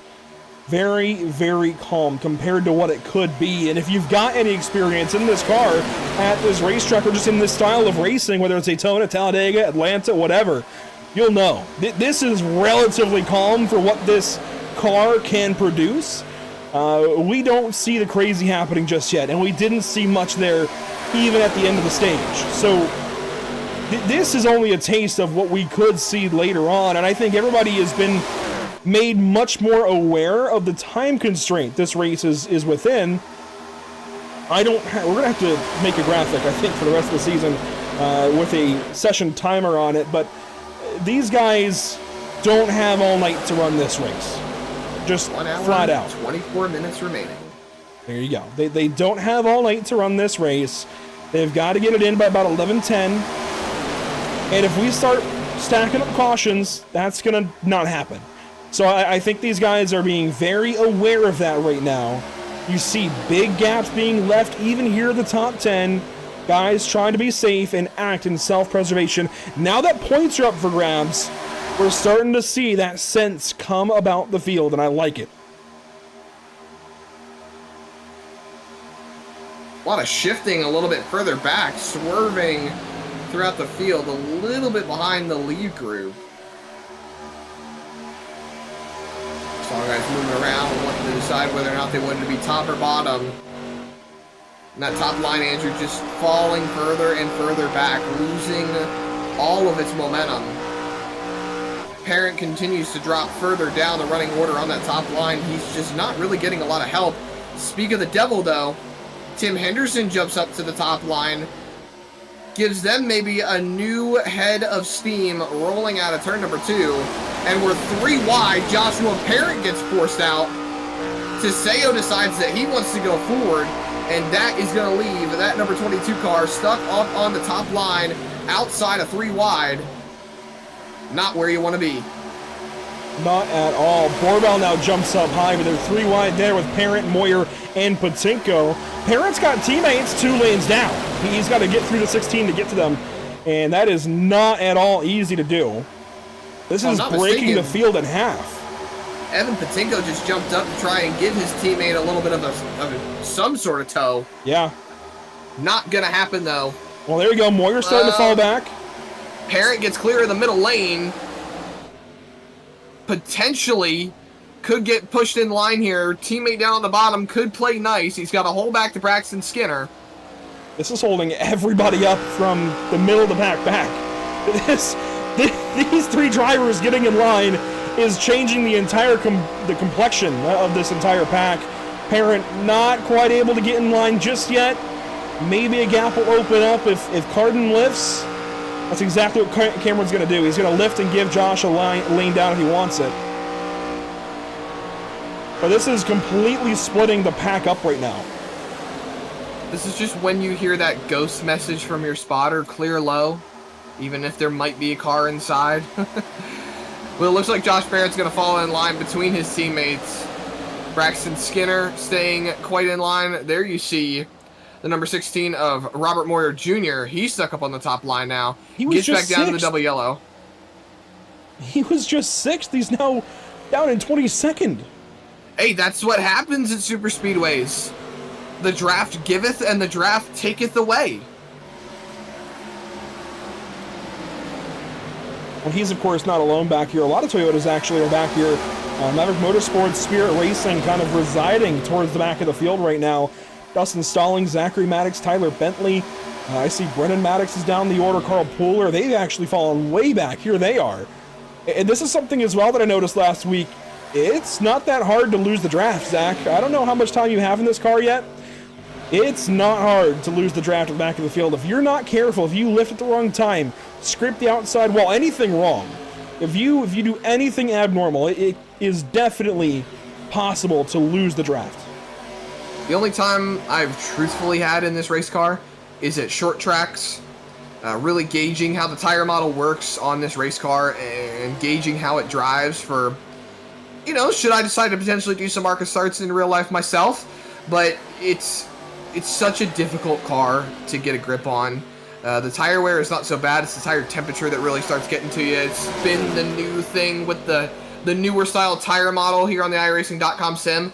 But when it comes to drafting tracks in these race cars, kind of like what Tim Henderson said as he starts getting a move made on him for the race lead by Saseo, it somewhat has a bit of a Gen 6 Super Speedway type package where the draft model can be finicky, but at the same time, I felt in the Gen 6 car that the drafting model was a little bit more beneficial. Should you slightly fall out, you still had a chance to recover, but if you slightly fall out with this one, it seems you're going backwards real quick. The field is very much split up. You see Teseo trying to play Pied Piper. They're getting racy at the front of the field. Jordan White down low, and Meatball Motorsports now controls both lanes of the front of the field. Teseo and White drag race to the line. That would have been hundredths between them. Teammates at the front of the field. Jordan White down low, Anthony Teseo up high.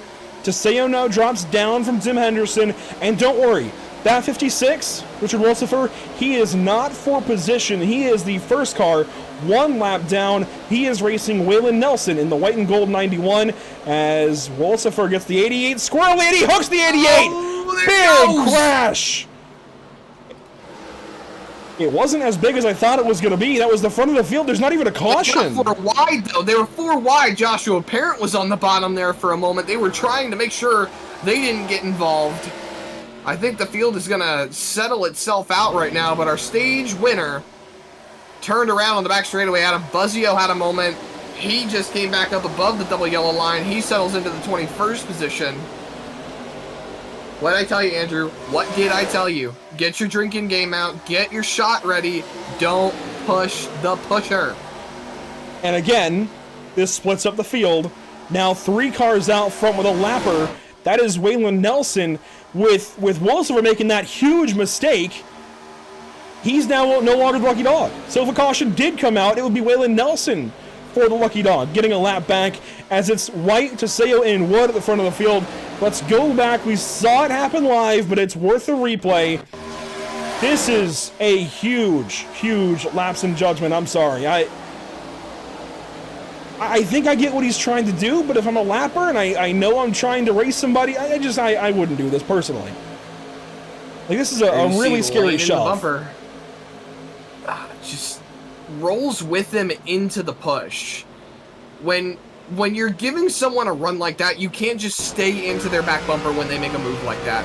Because when the car shifts to the bottom, you're shifting with it, and that takes all the air off the rear end, especially if you're making contact. That just completely shifts that rear end. It's like a right hook. It essentially is a right hook. See the damage done to Caden Perkins.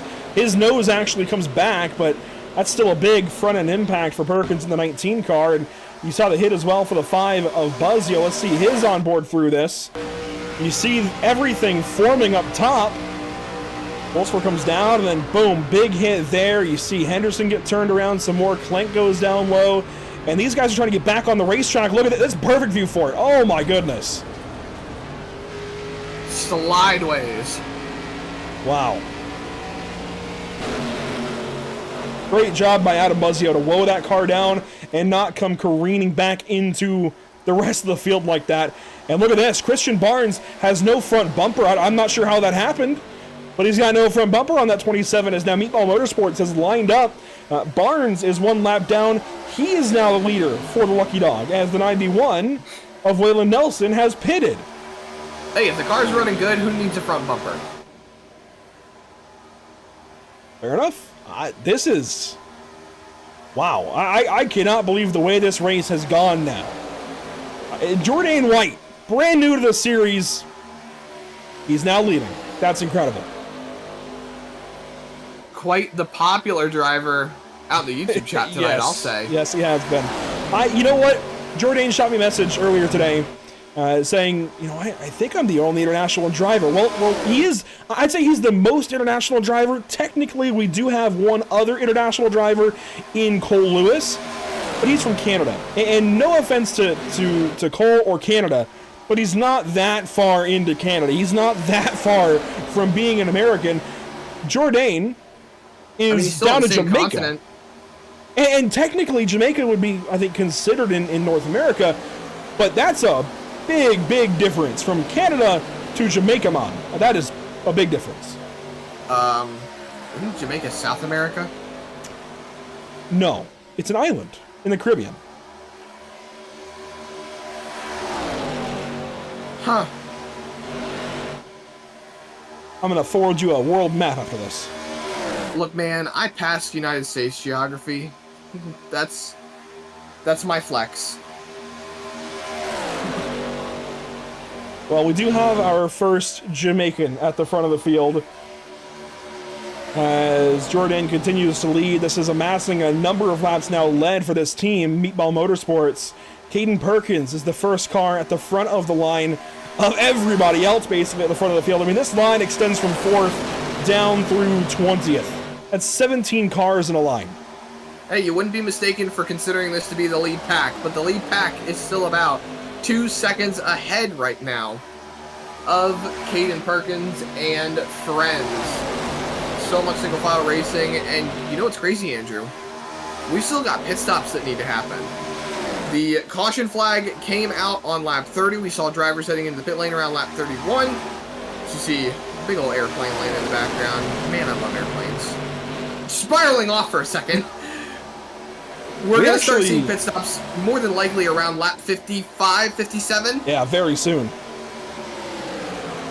Very, very soon. These guys are due to the pits anytime, and here we go. We're about to lap Tim Henderson here in the 88. You see all the damage done to his car. And a lot of front-end damage. Problems potentially for the 19 as Henderson goes a lap down. Caden Perkins is blinking. Problems now for the field behind him. They scatter, they spread, and they smother the racetrack. That was pretty crazy for a second. Oh my goodness. They're not done. Kyle Klenk, he's trying to get in line. Chisnall lets him in. Wolsifer will pass them. Again, Wolsifer a lap down. He's not for position. As long as he's in front of Henderson, though, that should promote him up into the free pass position. No, that belongs to Barnes. Still to Barnes. Oh. So if we do get a yellow flag here, Barnes would be the lucky dog. Question is he able to stay with these meatball cars at the front of the field? And I can't imagine the race goes green from here, right? Like there's no way, right? I got some wood next to me. I'm gonna go ahead and knock on it right now. No. There's no way. Look at the field back there. 2, 3 wide. They've got a pit in a lap or two. There's no way. We're gonna have to wait and see. No pit stops from the immediate leaders. Do we see some from this group? We've got call Yes, outs pit stops. already. Pit stops. The immediate leaders, they do come in. I called it wrong. Johnny Wood comes in along with Jordan White and Anthony DeSeo and Christian Barnes. They all hit the pit lane. Wolsifer will join them to sail down into his box. And problems for Sam Dyer. He's broadside hitting the pit lane, and Buzzio has to go around to avoid. Oh my goodness. It looks like Adam Buzzio, black flag.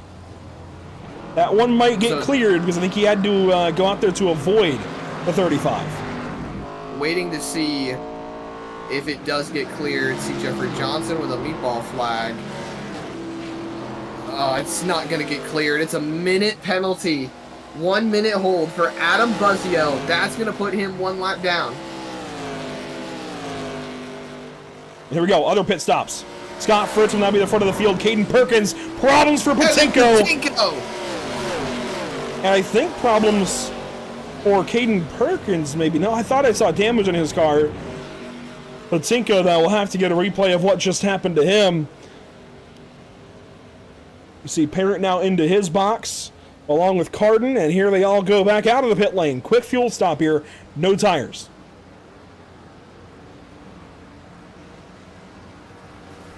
One more stop to make it to the end for all of these drivers, and out and away, back onto the racetrack is the main group. We're going to call them the main group because the front four were all by themselves. But it seems like getting into the pit lane has been the struggle spot. Big old slide right there from the 26 car. It was Chisnall coming in. Let's see what happened to the 81 here. This is Patinko. That's just a lot of wheel hop. Straight up driver mistake. And you know what, Zach? We mentioned earlier in his interview, he has not driven this car anywhere yet. The first time he drove this car was in the test race last week. If he hasn't done a lot of pit stops in this car, this is a throwback to wheel hop. He actually joined iRacing just in time for the next-gen car. You don't get wheel hop because that's an independent rear suspension. The rear wheels don't chatter the same way that you would get in a solid axle rear end like you have in this ARCA car. This is the first time maybe that he's had to deal with this kind of wheel hop in this kind of car. Braking hard down through the gears. It chatters the rear end and locks up just like that. You saw the rear wheels lock up. That is a great angle for that. Yeah, while we've been looking at the situation with Evan Patinko, trouble for Brendan Maddox on the pit lane, gets into an incident, spins around, actually takes a car with him, might have a little bit of front-end damage on that race car, but it looks like he's going to be able to get out and away. Looks like he got tapped by Jason Bottoms in the pit lane. Here's a look at it. So where even is Bottoms? He must be ahead. He's on the left there. Yeah, so okay. Maddox brings it on in, goes and looks to the left to go for his box, and right there, and then ends up hitting Dan Stoccaro, spins him around. No Lewis. Caution. Or Cole Lewis, excuse me. Sorry, they have similar paint schemes sometimes. But Cole Lewis ends up going around as well. That holds up Brendan Maddox. That's going to set him even further back. Here's the front of the field. That's Johnny Wood Jr. and Jordan White going by Scott Fritz and Matthew Selby. And look at this. Oh my goodness. Line of cars passing Scott Fritz and Selby. Coulter Clark, Zach Maddox, and others. They've got a huge run. They'll now go high. And Coulter Clark, Talladega winner last season. Is he going to take over here on lap 58? Yes, he will. The Red Bull machine, best in show today, will take over here on lap 59. More than halfway down, just over 40 laps to go. With the green flag pit stop cycling through, that changes up the whole mess of things with how these drivers have shaken up. There you see Caden Perkins. He's looking at potentially going a lap down here to Coulter Clark. But everything has just been turned all topsy-turvy for all of these drivers. Johnny Wood Jr. is going to get held on that bottom line. He's going to go straight to the middle, take those guys with him. And this field is once again very split up. This has a very throwback NASCAR feel to it now. as this field has spread out as a result of those pit stops. Problems for Anthony Teseo. He is now off the racetrack at the very least. Let's see what happened to car 15 maybe. This is a few moments ago, less than a minute ago for Teseo. Racing with Parent and Cardin. Just starts slowing down. Oh, I see why. He blinked out.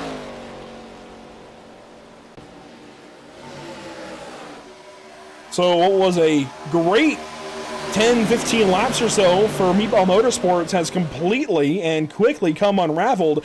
Jordan White still top 10, but otherwise Teseo now out of the race, and Christian Barnes reportedly underfueled the car. He's in 26th now, 4th in line for the Lucky Dogs. So their race has quickly changed.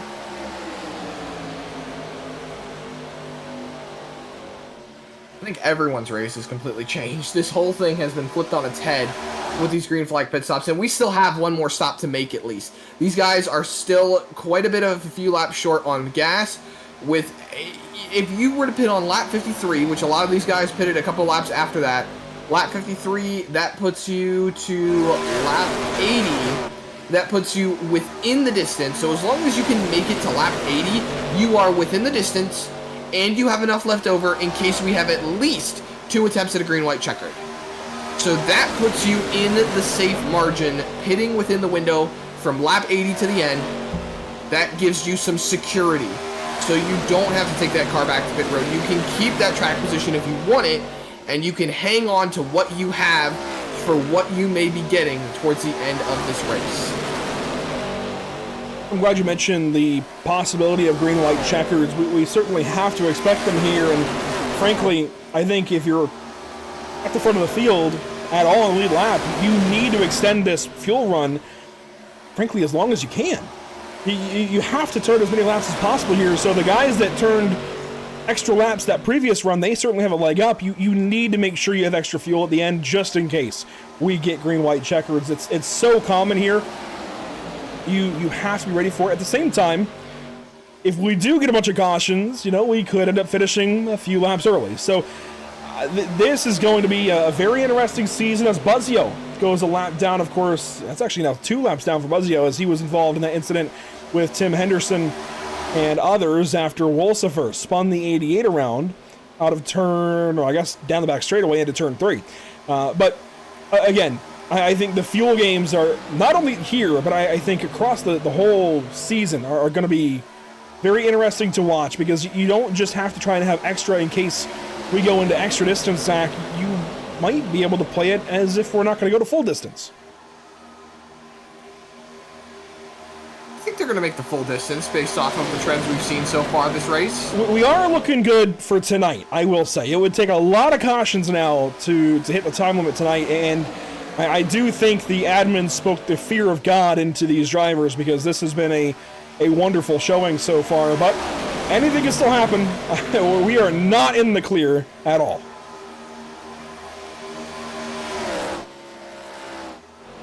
Josh Parent leads the second group of cars, and it's not much of a group. He's got Cameron Cardin, Cameron Gilmore, and Gray Walker in tow, and Walker and Gilmore are quite a ways back of Parent and Cardin. There you see the gap between them, and then there's a kind of tertiary group of cars. That is Jason Bottoms. Carl Pooler is actually a lap down. It looks like he is... Oh, weird. Carl Pooler, where? Oh, no, okay. I completely missed Carl Pooler. I'm sorry, Carl. But Carl's 16th. Jason Bottoms is 17th. Then Dakota Bly. Richard Wolsifer is a lap down. You've got Spencer Chisnall and Robert Moyer in this group.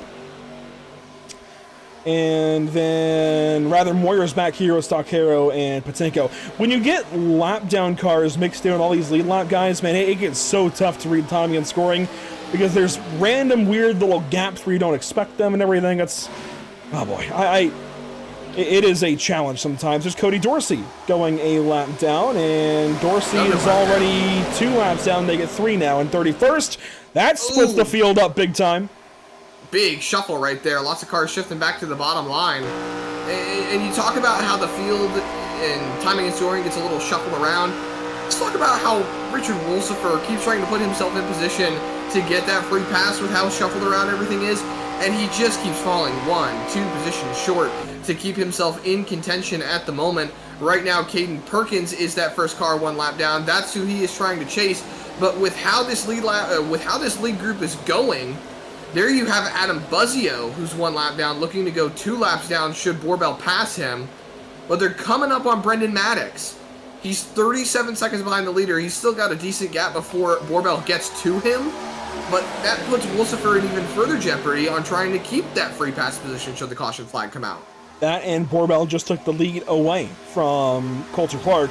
That splits the 54 and 14 and some others deep in this top 10 and brings Borbell, Wood, Stallings, Bentley to the front of the field.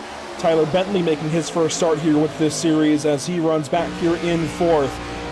Let's do something we don't usually do here on an oval broadcast, but let's go ahead and do it tonight. Sounds of the sim. You ready, Zach? We're going to turn the mics off for a second and just let you listen in for Sounds of the Sim here on Pit Stop TV.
And we continue on here on lap number 71 now of this BRB Sundance Pro Series, Sundance 250.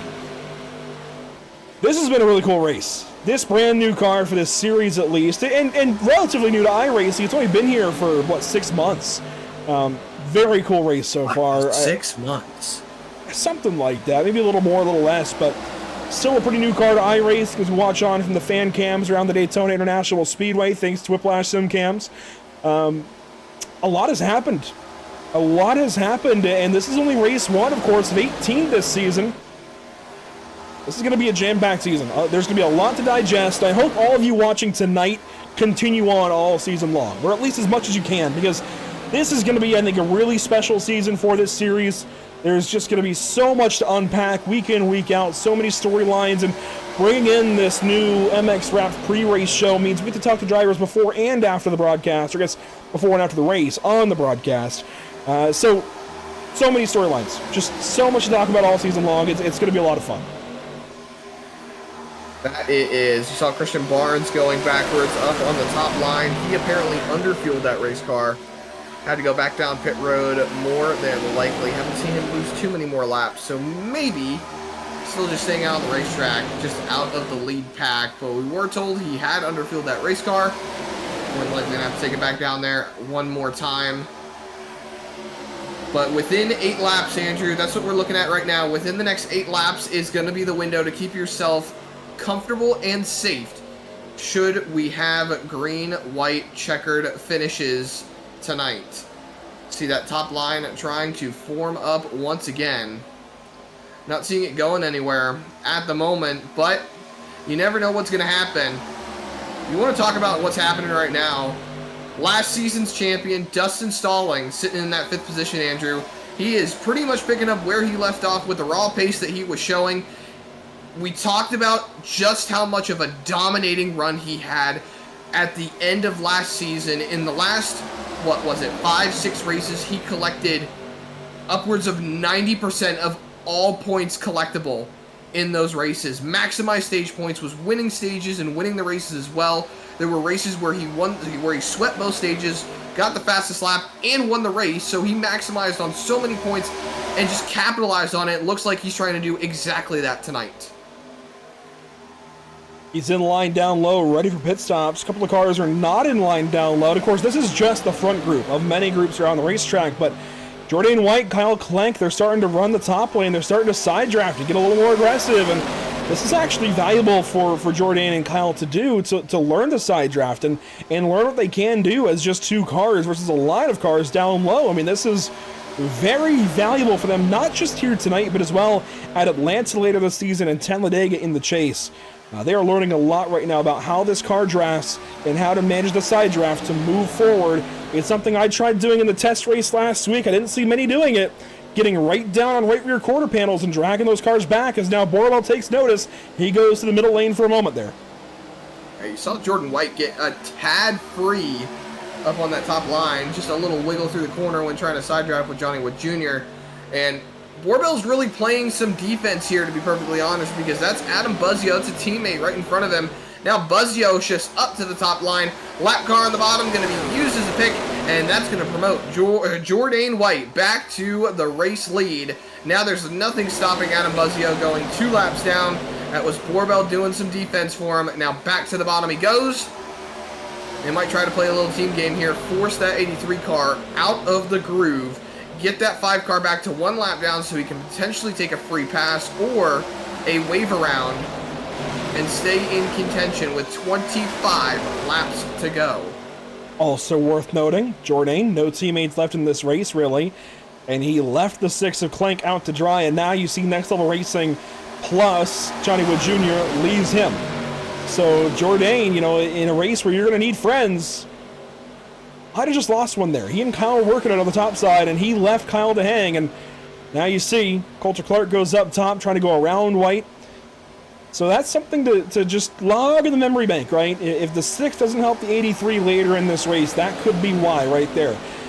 You want to try and help guys, especially when you're brand new to a series. You don't have much rapport built around you. You want to help guys. You want to make some friends out there, and burning somebody like that early. I know it's not that early anymore, but still, that could come back to bite him if he needs it later.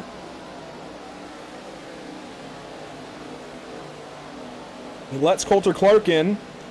You see his car dance around a little bit with the side draft from Kyle Klenk, and now Klenk will go possibly around him. I want to also cover some of the other groups in the racetrack. So this is the lead group. This runs down through Matthew Selby in 10th. Braxton Skinner is kind of on his own here with Caden Perkins, who's a lap down. Braxton runs here in the 11th spot. A little further down, Josh Parent has got Cameron Gilmore out his windshield, Cameron Carden out his rear view, with Gray Walker also in this group. So some teammates in Parent and Carden, split by Gilmore and Walker. And then Carl Buller's back here with Jason Bottoms, Dakota Bly, Spencer Chisnall, and one other car that looks to be Wolcifer in with them as well. He's a lap down. And that kind of does it for the lead line. You've also got Robert Moyer and Evan Patinko back here, but That's We got really it call-outs. for the lead lap until you get Call-outs back for the pit to lane. Brendan Maddox in 22nd. You mentioned call-outs to the pit lane. Do we see leaders pit here? Yes, we Yes. do. A lot of them. Borbell, Clark, Big send on Fuzio, entry. Wood, Stallings, White. I mean, most of the field coming in here with just over 20 to go, trying to extend this run as long as possible. Do we see more come in? Yes. Everybody else? Whiplash cars and more. Somebody spun. Carl, pull her around. One car's slow. That's Teseo, maybe? He was slow there for a solid second. That could have been Checking Barnes, so far. actually. I think that was Barnes. No black flag so far. Gilmore misses his box. Terrible. Ends up having to back up. That's going to cost him so much time on the pit lane. Everyone just fueling up, getting those cars back into position to get out on the racetrack. Scott Fritz, Matthew Selby. Fritz slides the tires. Oh my goodness, that was a huge lockup. Looking at our scoring monitor, no black flag for the 48 of Scott Fritz. What a save right there. You know, if I had to nominate another one, that's another potential nomination for Lucky Performance, Lucky Break of the Day. Everybody's starting to cycle out here. Selby and Fritz have just pitted. Here's Borbell, otherwise the lead, pretty much, as it will cycle out to be. This is Borbell and Wood. You see Maddox peel off and pit. They're trying to catch up to Selby and Fritz. There's Selby and Fritz. Into turn one now. Coming up to speed. Let's see, do they get back on the track okay? Where is Borbell? Should be coming up right off of turn number 2 here. Oh, look at the gap.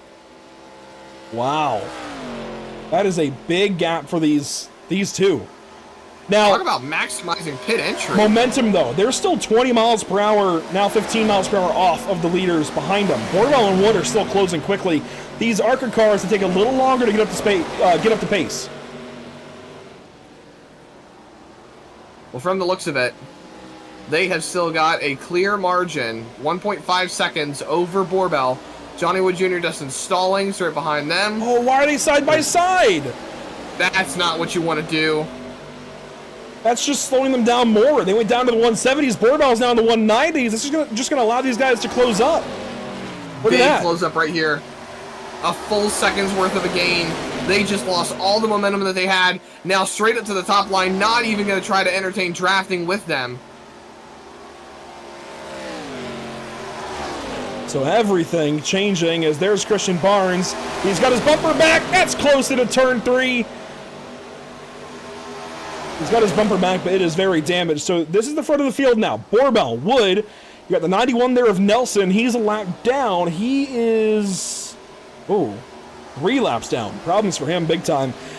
But he's in this group. He might want to back out, let the leaders go to work, as he now goes middle. And Wide. Stallings goes right around. That's going to bring Clank in the 6. The kind of next group is Jordan White and Coulter Clark. Here they are. They're down here in 9th and 10th, 5 seconds behind the leaders. And I can tell you what the problem is, Zach. Jordan White took 4 tires, it looks like. Maybe 2. Maybe 2. But the leaders took none. It was fuel only for them. Fuel-only stops are definitely the way to go on these green flag runs here at Daytona. The tire wear is really not that bad. You shouldn't have to go in and take tires.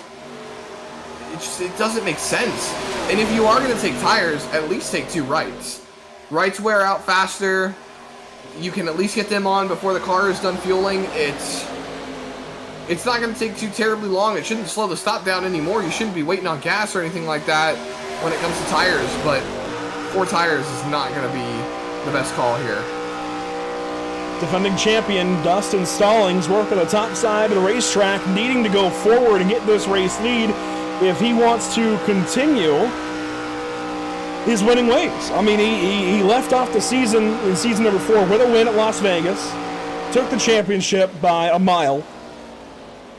Can he start this season off with a win? Crazier things have happened. He's won on this style of racetrack before, I believe. Does fall back into fifth, though, behind Nelson, who's 3 laps down, and behind Selby and Fritz, who are now third and fourth. And there's lap traffic ahead. This lead group is going to grow by 3 cars when they catch Maddox, Dyer, and Lewis here. But, of course, they're all going to be lapped.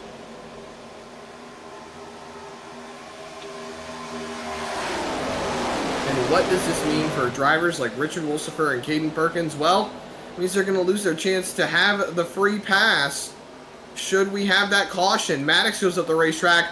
So now we're going to have lap cars side by side as the leaders are coming up on them. The middle lane is clear. They're going to have to check up for Sam Dyer, though. Dyer didn't right into the move. back of him. That's going to upset the leaders big time. To have 2 cars move and 1 not, that's really going to upset the leaders. And now Dyer gets out of the way. I don't know what that play was, but the leaders will not appreciate that. That said, we've got 15 laps to go. We've overshot our mark by a little bit for driver of the day, Zach. Let's go ahead and do something to the ticker. Let's bring up positions gained. So we can see who's kind of gone from the back to the front, or from the front to the back, potentially.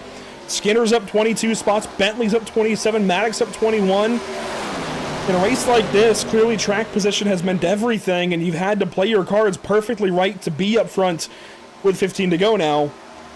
Guys like Johnny Wood Jr., Scott Fritz, Kyle Klenk, Tyler Bentley, Zach Maddox. How about that? 21 spots.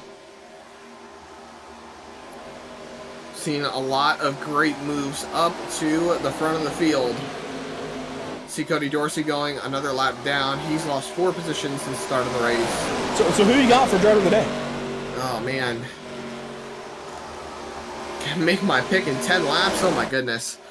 I think my 2 picks for driver of the day, I would have to go with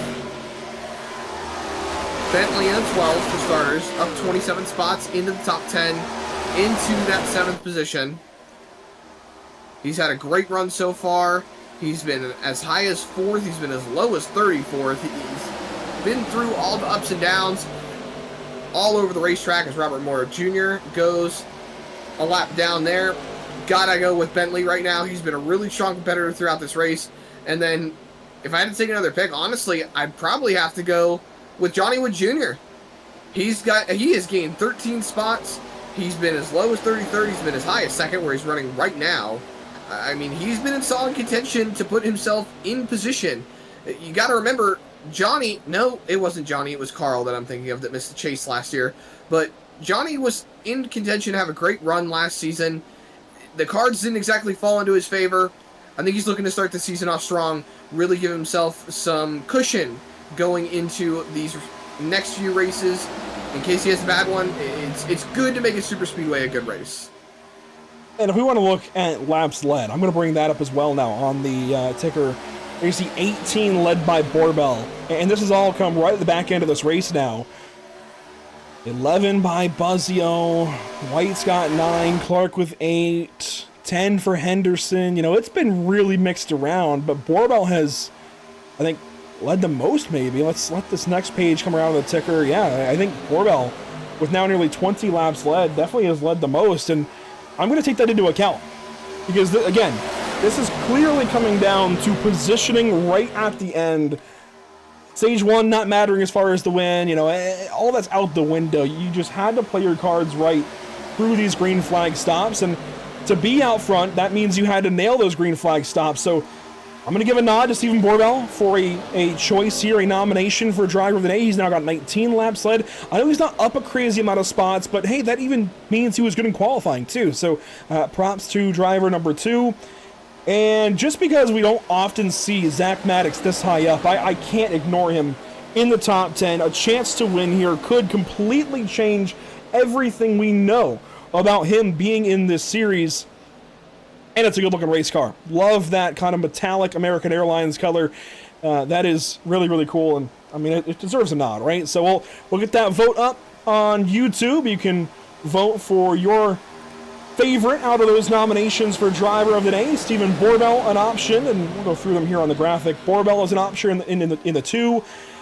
Johnny Wood Jr. in the 75. Let me find him. There he is. We also mentioned Tyler Bentley. and of course the 14 of Zachary Maddox. Those are your options. You can vote on YouTube, only on YouTube. So if you're watching on Facebook or Twitch, you've got to head to YouTube at least for the vote. And if you're watching on a TV or something, I know you've got a smart device near you or something, a PC, something that you can use to vote in this Driver of the Day vote to give your favorite driver of those four a nomination, a vote rather, for Driver of the Day. Here we go though, Zach. 10 laps to go in the first race of the season. The final 10 laps, 25 miles of the Sundance Pizza 250 are underway. Yeah, and a little bit of a note given to us by Mr. Zachary King himself. Looks like Christian Barnes has blown that motor. He's going to be done for the remainder of this event. He's already 11 laps down. He's pretty much been out of contention for a little while. You saw him running around with the leaders with no bumper on that race car, but now it looks like the no bumper is not the only thing missing. That was the only one of Nelson getting squirrely. He nearly went around off the nose. I think that was Tyler Bentley getting him squirrely. And again, if I'm a lap car in this group, I know there's a chance for a caution, but frankly, I'm going to get out of the way. I'm going to let these leaders fight. I'm going to tail, the back end of the group maybe, but let the leaders go at it, because otherwise the leaders might get impatient behind you and do exactly that. They could turn you, they could wreck you. So what would it all be for at that point, right? If you're trying to get the lucky dog, you end up getting wrecked. This is where we start seeing moves. This is where you want to start making those moves, getting yourself into position. If you want to use that high side, build that momentum now. You see Brendan Maddox, even though he is laps down, he's building that momentum above the top line. There you see Dustin Stallings. He's going to take that run. He'll up there with his Maverick Motorsport teammate. He may be laps down, but he is still willing to push last season's champion up to the race lead. Zach Maddox not far behind them in tow. Stallings trying to catch a tiny bit of draft off Scott Fritz. See if he can pull himself up a little bit further. Get to that quarter panel for a side draft. There it is, the side draft off the 48. Really, really close. Again, you get down on somebody's quarter panel like that, it moves their car around. The air is really big in these cars. I'm telling you, I felt it last week. I'm confident it's not a placebo. Somebody gets in your quarter panel, it moves your car around. You get on somebody else's quarter panel, it moves their car around. It is crazy how much the air moves these cars, these ARCA cars, and I'm sure it's just like that in real life too. You get on somebody's quarter panel like that, it moves you around big time. The best way I've had it explained to me is from Brad Perez. He explained this to me after he did the ARCA test. Oh, Scott Fritz! Again, using guys as a pick! Big crash! That's going to be it! Well, it was going to happen sooner or later. We were expecting it. Zach Maddox is involved. Matthew Selby's involved. Wow. Saw Carl Pooler involved in that as well.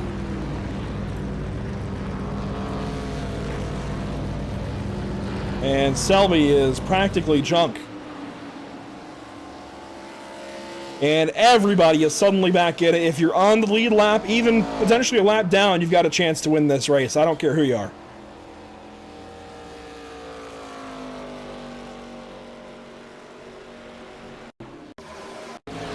Big incident here among our leaders. I wasn't sure if we did get a caution where it would happen, but there you go. Among the leaders trying to pass a lapped car that goes low, which is fine. Slow goes low. That's the old adage. Tim Henderson goes low. And Fritz just got into Maddox. Then they all just kind of ran out of room there. And, Buzzio. Adam Buzzio. Massive damage. He's out too.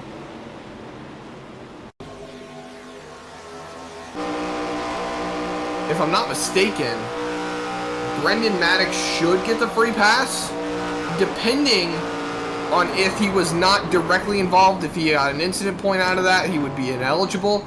The next car in line would have to be Robert Moyer Jr. If that's not the case, he would have to go to Caden Perkins or Richard Wolsifer at that point.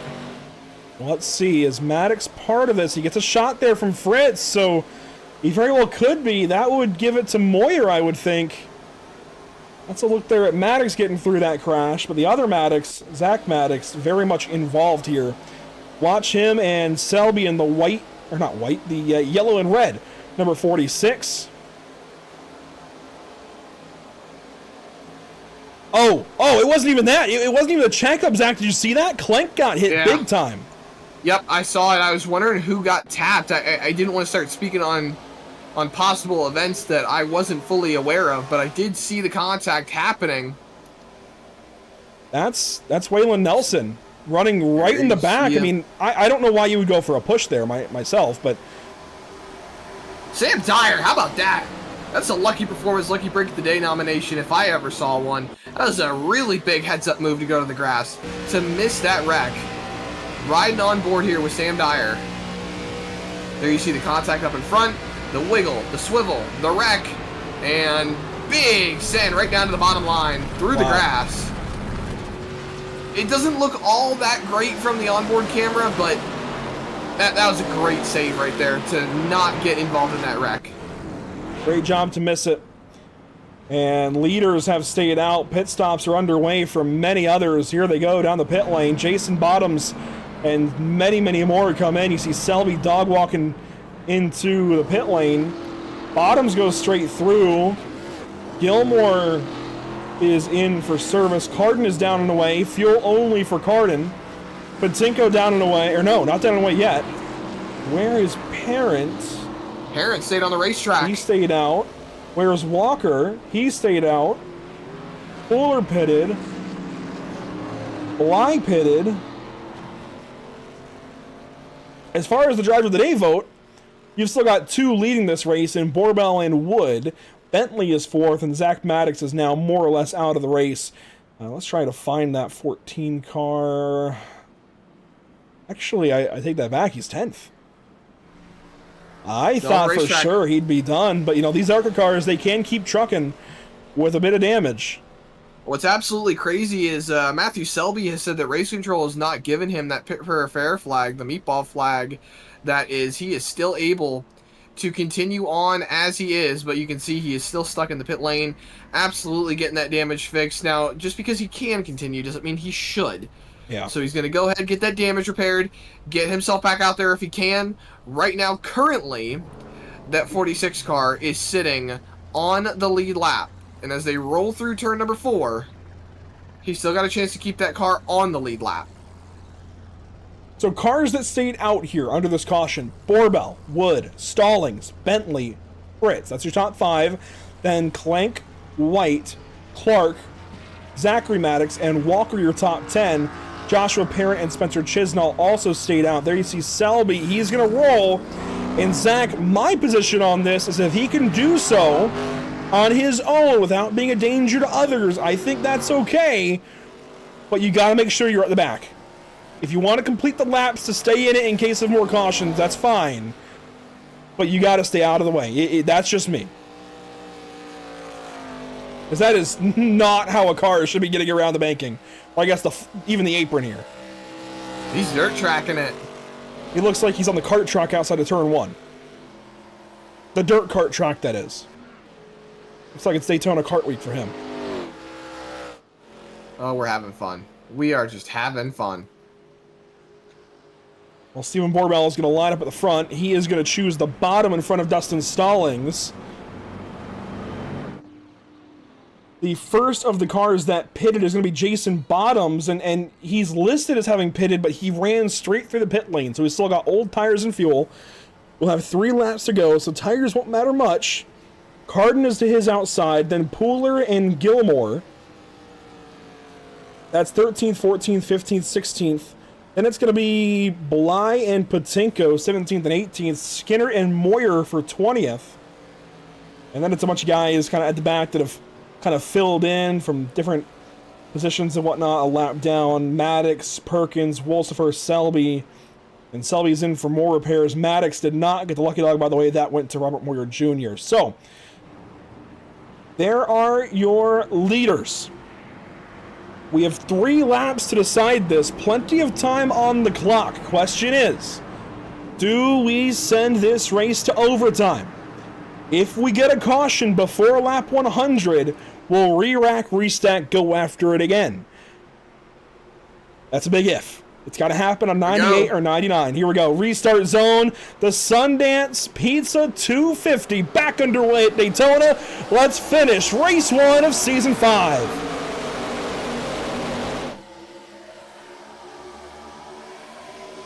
Gloves off, Zach. That's the big thing for the entire field. We're going to see some big pushes. Anything goes. Top 5 gets out and away, separated from the rest of the pack, but here comes that bottom line. Jordan White is all clear of the cars behind. That's Zach Maddox right behind him. Josh Parent right behind Zach Maddox.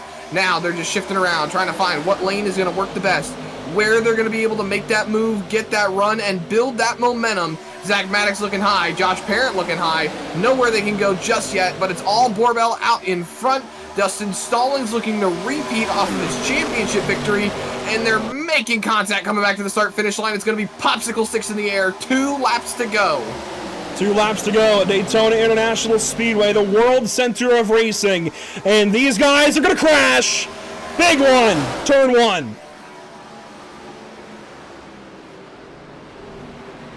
Parent, Carden, Maddox, Teseo, Gilmore. The list goes on. And the pit stop TV machine has seen better days.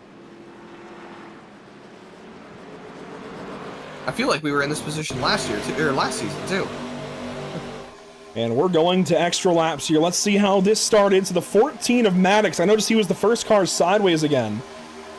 He's that silver car with red numbers. He got checked up and tried to come up in front of Parent, and they just were not lined up at all. Patinko, I mean, oh my gosh, that's all of Whiplash in one go. And that's a decent bit of Maverick. It's a decent bit of the remaining meatball cars.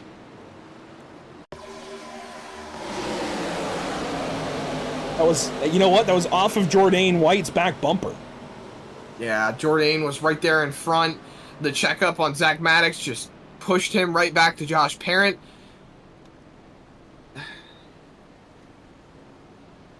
Just nowhere to go. Nowhere to go in that one. So how does this checkup start? Let's go on board with Jordan here. Let's find him. Watch his revs. He checks up there, and that triggers the checkup. He was just checking up. He saw cars kind of, you know, closing in on his front bumper. He was getting close. He checked up, and that's just what you're going to have at this point in the race, frankly. Everybody going for it. The accordion effect. Yeah, it's the accordion. Because you'll see Zach Maddox, he then has to check up even harder. And then Parent got out of line, and I think Parent kind of went high so that he didn't hit Maddox, and then I think Maddox... there. I don't know. Let's see this one So more that time. 14 just kind of swerved back to the right ever so slightly. I mean, you could make a case for Parent hooking the 14. You could make a case for the 14 of Maddox just swerving back into Parent. And then there's the contact right there. They're all spinning to the bottom. See, Teseo gets involved in that after being 6 laps down. Now he's going to be even more laps down. Just about out of this race completely now. Let's see this for Cameron Carden.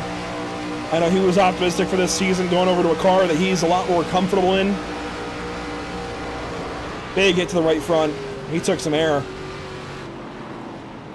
Now, looking at everything right now, Jeffrey Johnson and Buzzio, they still have their meatball flags. Josh Parent, Christian Barnes, Dan Saccaro, Evan Patinko's got a meatball flag. He's done for the event. The cars are shutting off, Zach. I can hear it. They're close Calling it a on day. fuel. We could have a driver or two run out here, but we are going to go to extra laps. Let's bring up the overtime rules, bottom right of your screen. These are your Lucky Performance overtime rules. Of course, we'll have 2 laps for a green-white checkered restart. A green lap and then a white lap, and then checkers to end it. If the green lap is completed, the race is official. That's, of course, if the green lap is completed, we go on to the white lap, and the race is official at that point. If the green lap is not completed before a caution, we'll try again. We can only try 3 times. After all attempts are used, a caution can end the race if the caution comes out during the green lap. If we get to the white flag lap at any point in time, we race back to the finish.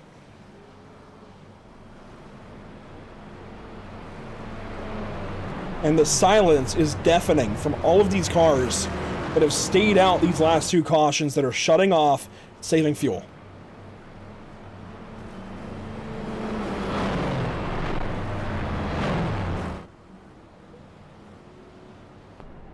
Look at that. Clutch in for Johnny Wood Jr. Ride that apron. Ride it as much as you can. Clutch for Borbell.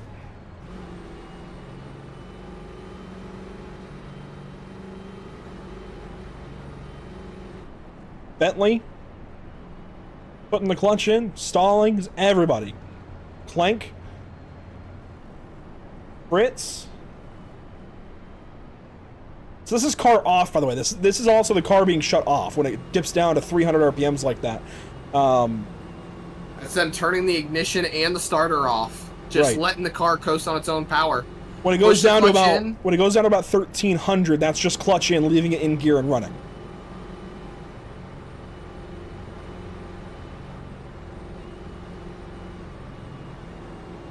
Saving as much fuel as you absolutely possibly can. It's going to be 2 laps to go here at Daytona International Speedway. In the history of the BRB series, we have never had a double overtime finish.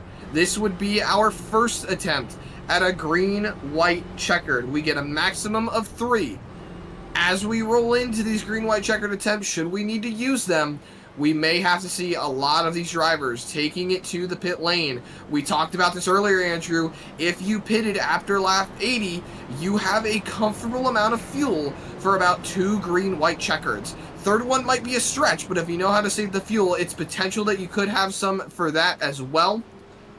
But with the amount of drivers left on this racetrack and with the amount of laps it's been since they've all taken it to pit road, we are looking at a very, very, and I mean very, and I cannot stress it enough, very close race to the end on fuel. It's not going to just be a photo finish, ladies and gentlemen. It's going to be a fuel finish. It's going to be your top 9 plus a couple of extras that are on low fuel. I'm talking Wood, Borbell, Bentley, Stallings, Clank, Fritz, Clark, White, and Walker have all stayed out. Then Pooler, Bly, Skinner, they've got fuel. Bottoms has fuel. Moyer has stayed out. Cardin, Chisnall, Gilmore have pitted. Maddox has stayed out. Let's see what happens. First, overtime restart at Daytona. The Sundance Pizza 250 isn't over just yet. Borbell has the edge to turn 1. He's got help from Stallings. The bottom lane will pull, though, in 1 and 2. Top line has more cars to keep the momentum rolling. Steven Borbell on the high side is going to get clear. Dustin Stallings on his back bumper. He's going to stay to the top side with the push from Scott Fritz. Borbell's got no help. That's going to promote the 48 car to the second place position. Jordan White up to the 3rd spot. He's trying to get some help to get back up there as well. He's had a shot to win this race. The Jamaican sensation, as he's been referred to so far, can he get up there as the top line falls back? Single file top 5. Here we go, Andrew. White flag in the air, presented by Whiplash Sim Cams. One more time around. This race is official. The point of no return. And Dustin Stallings, defending champion, leads them all through 1 and 2. Scott Fritz on his back bumper. Then Borbell starting to gear up for a run. Bentley's there. White's there. Clark, Walker, Pooler, Clank, Skinner, your top 10. Here they go, making moves. Borbell up high. He gives a shot there to Stallings. Clark wrecks the 48 and 12. They crash down low. Here comes Carl Pooler. He's going to give a shot now to Borbell. Where is Jordan White going to go? He's going to have the side draft here in 3 and 4. And he's going to get a shove from Braxton Skinner. Jordan White to the top side. A block there from Stallings. It's going to be a drag race to the line. Brendan Maddox up top. But the defending champion is going to defend it at Daytona. Dustin Stallings wins the Sundance Pizza 250 to open up the brand new era of the BRB Racing League as the BRB Sundance Pro Series. Dustin Stallings picking right up where he left off. Jordan White gets it at 2nd place by 0.081 hundredths of a second. Brendan Maddox, Stephen Borbell, Carl Pooler, Johnny Wood Jr., Clank, Bly, Jason Bottoms, top 10. How about that one? And Coulter Clark with your top 10 rounding it out. My goodness, Andrew, what a way to get this season started. Dustin Stallings, incredible. What might be even more incredible is his teammate, Brendan Maddox, who was the lucky dog under that caution. He drives up and gets third place. We'll be talking to him in just a moment. Let everybody breathe. Let the heart rates come back down. The adrenaline Let the season flow champ slow. do his thing. And yeah, we'll let Dustin Stallings get some more burnout practice here on the front straightaway. He has done it a lot as of late in this series. And again, it's a new era for the BRB Racing League and what is now the BRB Sundance Pro Series. But he gets it started the right way, winning here at Daytona. Who knows what could be for him and Maverick Motorsports the rest of season number 5.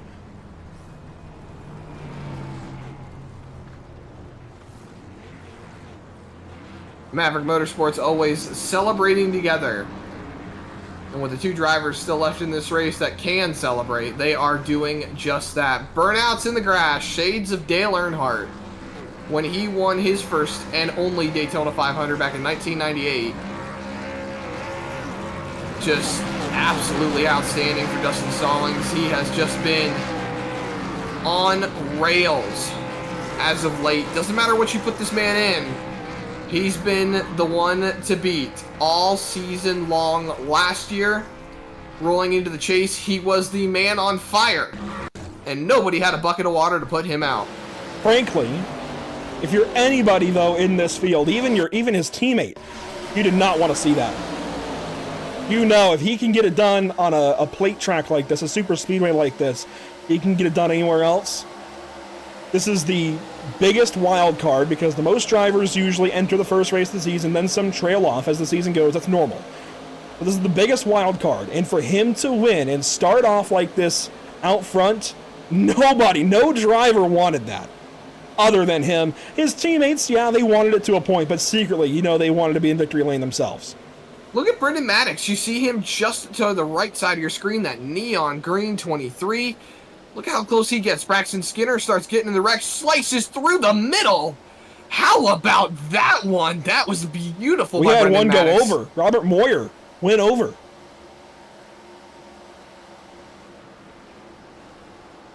This is a big last lap to try and break down. So Borwell goes high. He's going to get turned around when Fritz gets turned. No, Borwell kept going. Fritz and Bentley and others, they spun down to the inside. Borwell gets turned around here when Gilmore gets in the back of Skinner here in a second. Watch this in turns 3 and 4. They keep going, but then the 16 of Moyer comes in. He hits the 69, and he goes over. Oh, my goodness.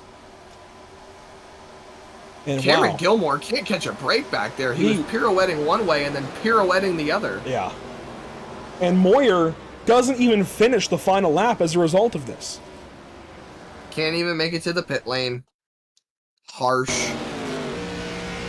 We'll take another replay or two here and then talk to our top 3 finishers and go over your unofficial race results. There's Moyer going up and over. That is Imagine you very see a unfortunate. gyro cam on that. That was our driver's eye POV even. Gray Walker was the other driver not even to finish the last lap. So I want to see what happened to him quickly, and then we'll come back and get some race results. Walker was in this incident, tussle. yeah, with Clark and Fritz and others. And Walker, Oh, just big a hit. heavy hit. Left front disconnected, motor just blew right there. You saw the big puff of smoke come out of the rear end of the car. So that killed his motor. No horsepower to be able to move. Could have gotten a push. Nobody around to push him, though. So that's an automatic tow back to the pit lane. Well, let's take a look at the unofficial race results this evening. Of course, getting it done is Dustin Stallings, but let's see who finished where out there as Stallings narrowly beats Jordan White to the line. That was very close there at the end. Brendan Maddox third, Stephen Borbell fourth, Carl Pooler fifth. Some feel-good top 5s there for White, Maddox, Borbell, Pooler. frankly, all of those guys. Johnny Wood Jr. kept it up front. Kyle Klenk came through for a 7th place finish. Dakota Bly, how about that? A top 10 to begin his Season 5 campaign. Jason Bottom's right there with him, so teammates there in 8th and 9th. And then Coulter Clark hangs on for a top 10. Yeah, throughout the rest of the running order, though, you've got Braxton Skinner in that 11th position. Tyler Bentley, after getting involved in the last lap tussle, he ends up in the 12th position in about 19 seconds behind. 13th, though, you've got Cameron Gilmore, and then Cameron Carden right behind him in the 14th position, the highest finishing Whiplash racing car after all three of them got involved in that big one there with that set off, that overtime restart. Scott Fritz right behind Carden in that 15th position. He's the last car on the lead lap when it's all said and done. And then the first car 1 lap down, that belongs to Gray Walker in that 18 car, with the 16 car of Robert Moyer ending up 1 lap down as well. He's in the 17th spot. 18th goes to Caden Perkins. Richard Wolsifer ends up 19th, and then Spencer Chisnell ends up in the 20th place position. And if we fall back to 21st through 30th, it's Sam Dyer in 21st spot, 2 laps down. A lot of these guys just through the race or they're at the end, ended up on the wrong side of things, whether it was bad pit stops or an early incident with no caution or a late incident there at the end where they were left on the sidelines. You get Waylon Nelson back here in 22nd, Tim Henderson, Josh Parent, Zach Maddox through your top 25. Evan Patinko in that same crash along with Parent and Maddox. Throw in Dorsey 5 laps down. Selby, Stockero, Tiseo, your top 30 here at Daytona. Rolling through the remainder of the finishers, though, in that 31st position, you've got Cole Lewis, Adam Buzzio, Christian Barnes, Jeffrey Johnson, Jamie Plord, Magnus Anderson, and then, hey, that's me! Yes. An unofficial extra entry there. Your I rating disallows you from running, Zach, but let's... Unfortunately. Yeah, so you're a little too good for these guys, apparently, or something like that, according to iRacing.com standards, but... I don't know. Let's bring in our race winner who was too good for everybody there on that last restart, Dustin Stallings. Can you believe it, Dustin? You cap off Season 4 with the win at Las Vegas, the championship to boot. You open up Season 5 right back in victory lane. This is a huge boost for you, but can you believe you're right back here in victory lane? Honestly cannot, man. I don't. I was telling my teammate or with my alliance with Spirit, Tyler Bentley, I was kind of talking with him before that last restart or the last two. I was like, it's going to get pretty aggressive. So just if you can stick with Johnny or Steven or whoever, then you should be in pretty good spot. But I mean, as soon as I got the momentum to make the move on Steven around the outside, I just kind of had to be on defense. And I know Fritz, I know he's pretty strong on super speedways, so I was kind of dragging the brake whenever he was behind me, trying to make sure not getting too far out front for them to get a run. But once we took the white and coming out of 2, I think it was Steven and Carl, I think, got a run on Fritz, and they went to the upside, and I just jumped up in front of Steven. Looking back at it, it was a pretty close block where I almost turned myself. But I don't know. This is probably the most fun I've had at a super speedway race. Green flag runs, like full fuel runs and stuff, green flag stops. It was awesome. I hope it was fun to watch. It was a lot of fun, and I think this new car is going to be a lot of fun this season. Thoughts on it so far, and especially as we look to Nashville next week, where I'm pretty sure you're the defending winner there as well. Yeah, I know as far as the super speedways, side draft is definitely pretty big. If I had to kind of compare it to something, I would say it's almost how the next gens were before they did the big update where they changed the arrow and stuff. You still deal with a little bit of dirty air at some of the 1.5 miles, but it's nowhere near as bad as what the next gens are. But it's these cars have a lot more roll to them too, as far as cornering and stuff. You can kind of feel the car roll over onto the right rear, just through the corner, and super speedways, they don't like to be shoved.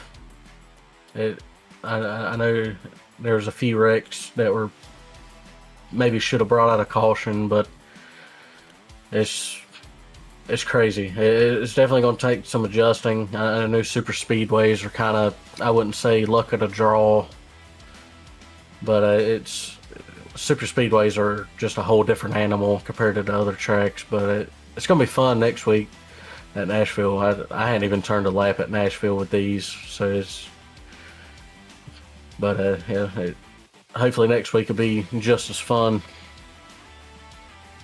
I think it will be, and it'll be a lot of fun to watch the 00 go for back-to-back championships here in Season 5. Dustin, congratulations starting Season 5 right where you left off.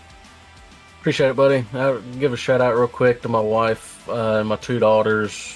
Love them to death. Just definitely blessed to have them in my life.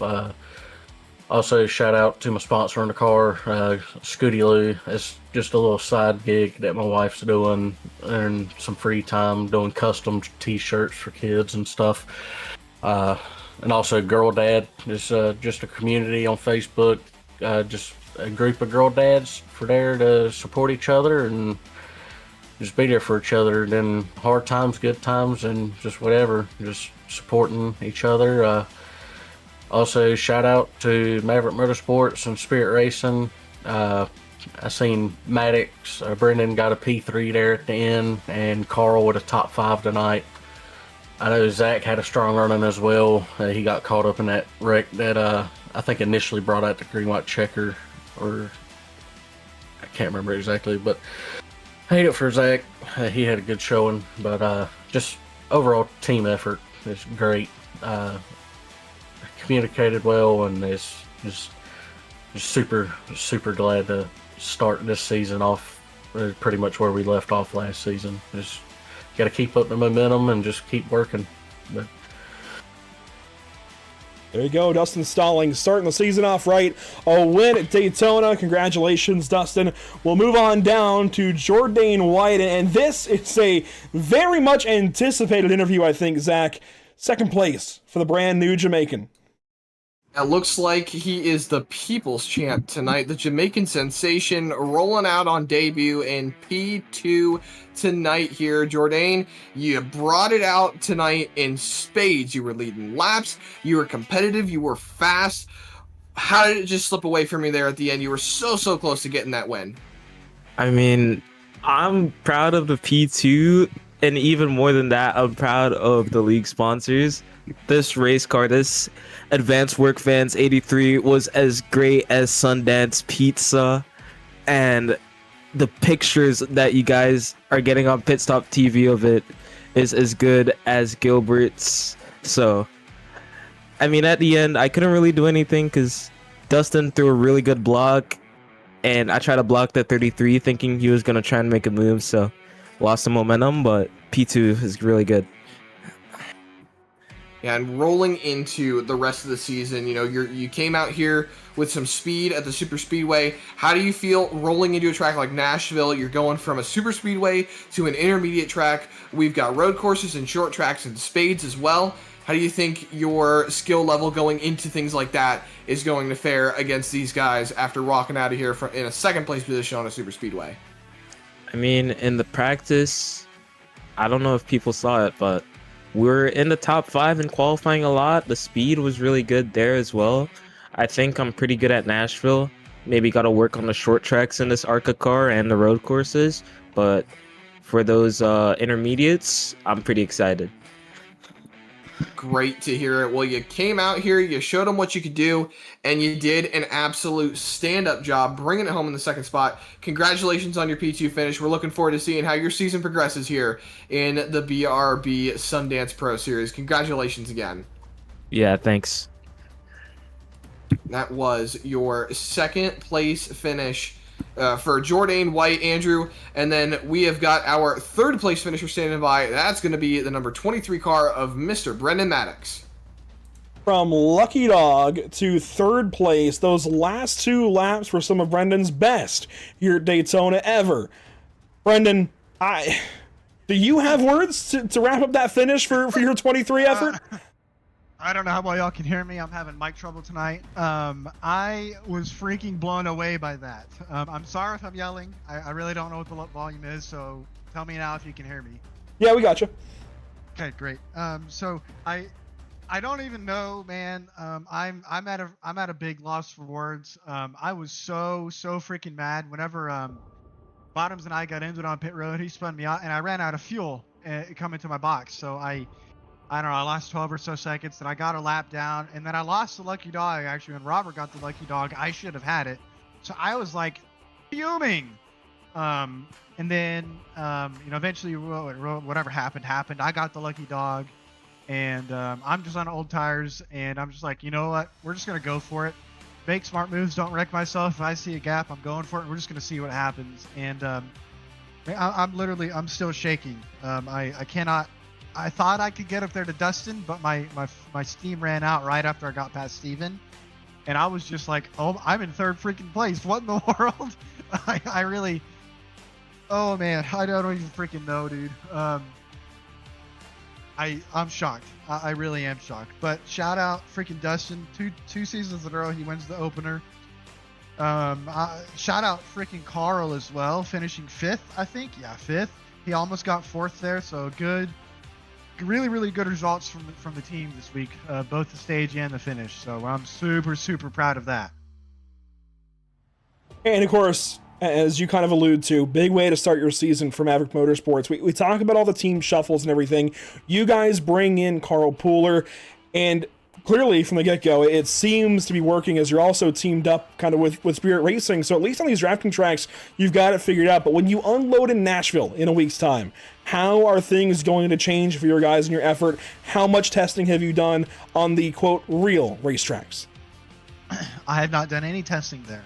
In fact, I'm about to build me a new track racer rig, and I have a Symagic shifter and stuff that's going to go in. So my whole setup is going to be different going into Nashville. I'll be able to H pattern and everything.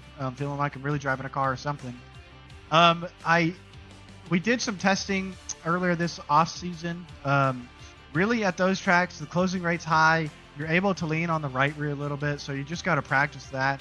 It's not anything like the next gen. There's still some aero wash where you get aero tight a little bit behind someone. Or you just get tight from their dirty air. There's a slight tinge of that, but the car is so much. It feels like it can move around so much better than the next one could there. So I'm excited. We're putting in some laps. I think I'll probably hop on Thursday or Saturday or something, put in some laps for sure. We got to get some fuel numbers down because clearly we went until the last 10 laps tonight and we didn't have a freaking natural caution. So. I think we should plan for some of that because evidently a big shout out to everyone tonight. I was really not thinking we were going to get as good of a race as we did, but we got the whole race in.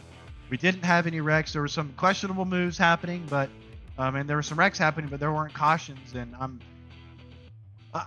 if we can keep that up, it's going to come down to strategy who's going to win these races. Strategy, how well you are on pit road, how well you can avoid the speeding penalties to get through your box and all that stuff. You got to practice all that. So we'll be putting in at least a few hours this week on the team.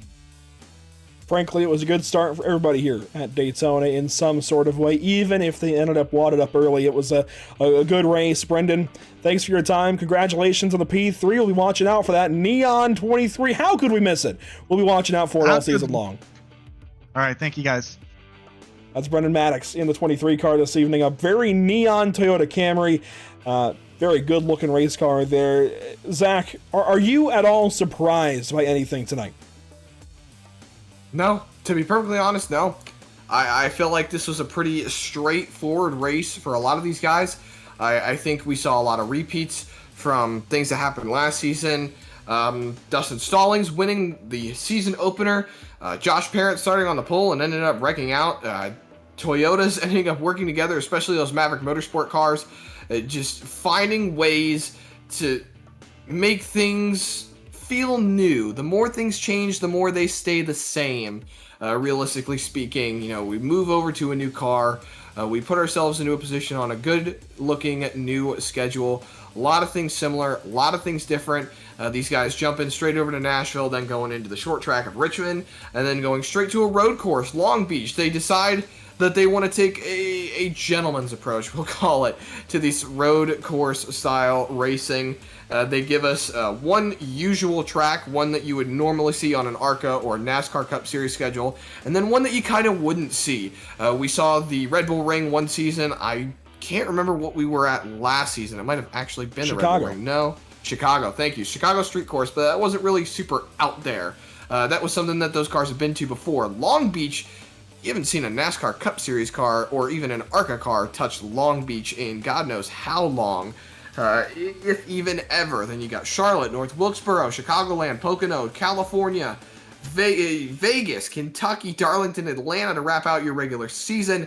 Then you got Michigan, Watkins Glen, Talladega, Phoenix, and Miami to bring us home in those last few races of the season. I'm excited. I know you're excited. We've got I think maybe 1 or 2 off weeks throughout the season. I think we have an off week for Thanksgiving and an off week for Christmas. And then we also have, actually it's a 2-week break from Christmas to New Year's.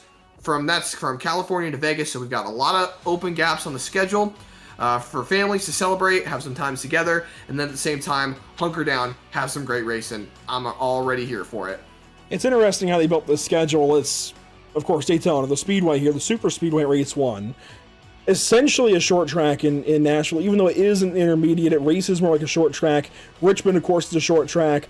Long Beach, a short track of a road course, if you will.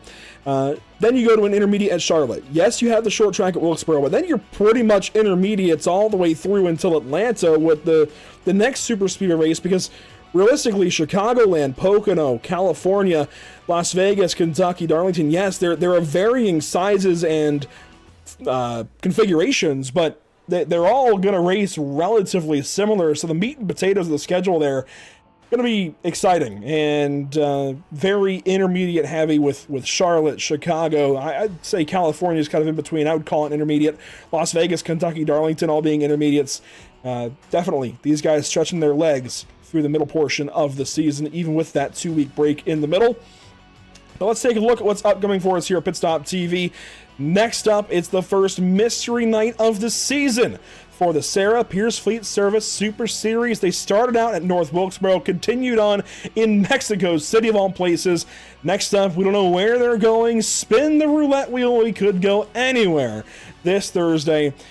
It's going to be a lot of fun. I'm excited for it, looking forward to it. Super late models on track, race 3 of the Sarah Super Series in their new season of racing. Then, of course, you see next Tuesday, we're right back at it here with these ARCA cars as we go to Nashville Super Speedway. And then later that week, we continue the Nashville Music City vibes and we go to Nashville Fairgrounds Speedway with the Sarah Impel Motorsports National Tour. That is going to be also with super late models, but kind of a lot of the same drivers, different series, technically, earning different points and some different drivers mixed in there. So a lot to watch for. A lot of Nashville coming up next week, right before the All-American 400 coming up in November.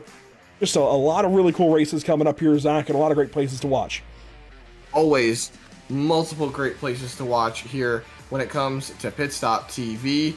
You can always follow us along at all the social links down below. pitstoptv.com, facebook.com/pitstoptv, instagram.com/pit_stop_TV, tiktok.com/pitstoptv1, twitch.tv/pit_stop_TV, youtube.com/pitstoptv1, and x.com/pitstoptv_. It's been a great season to kick off here for the BRB Sundance Pro Series, Andrew. It's been amazing, and I am honestly super glad that I didn't say the BRB Butt Kicker Cup Series. I was really thinking that I was going to end up saying that. That was last season. We're into the new season. I caught myself. We're trucking.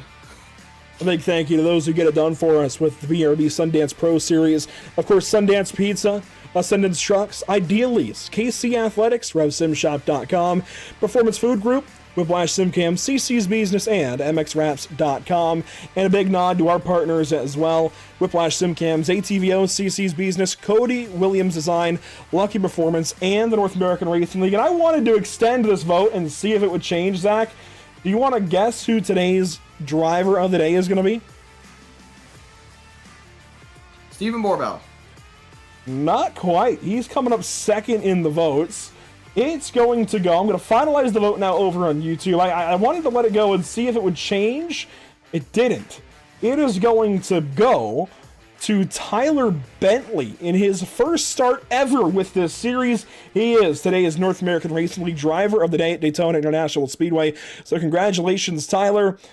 That is our driver of the day here at Daytona. He did gain a bunch of spots, finishes 12th when it's all said and done, but was up front, looking like he had a chance for the win. So we'll be watching for him as we unload in Nashville next week. Until then, thanks for watching. Zach, thanks for joining me, and a special shout out as well to Zach King, who opened up our pre-race show earlier with me. He's going to be hopefully back for all pre-race shows this season.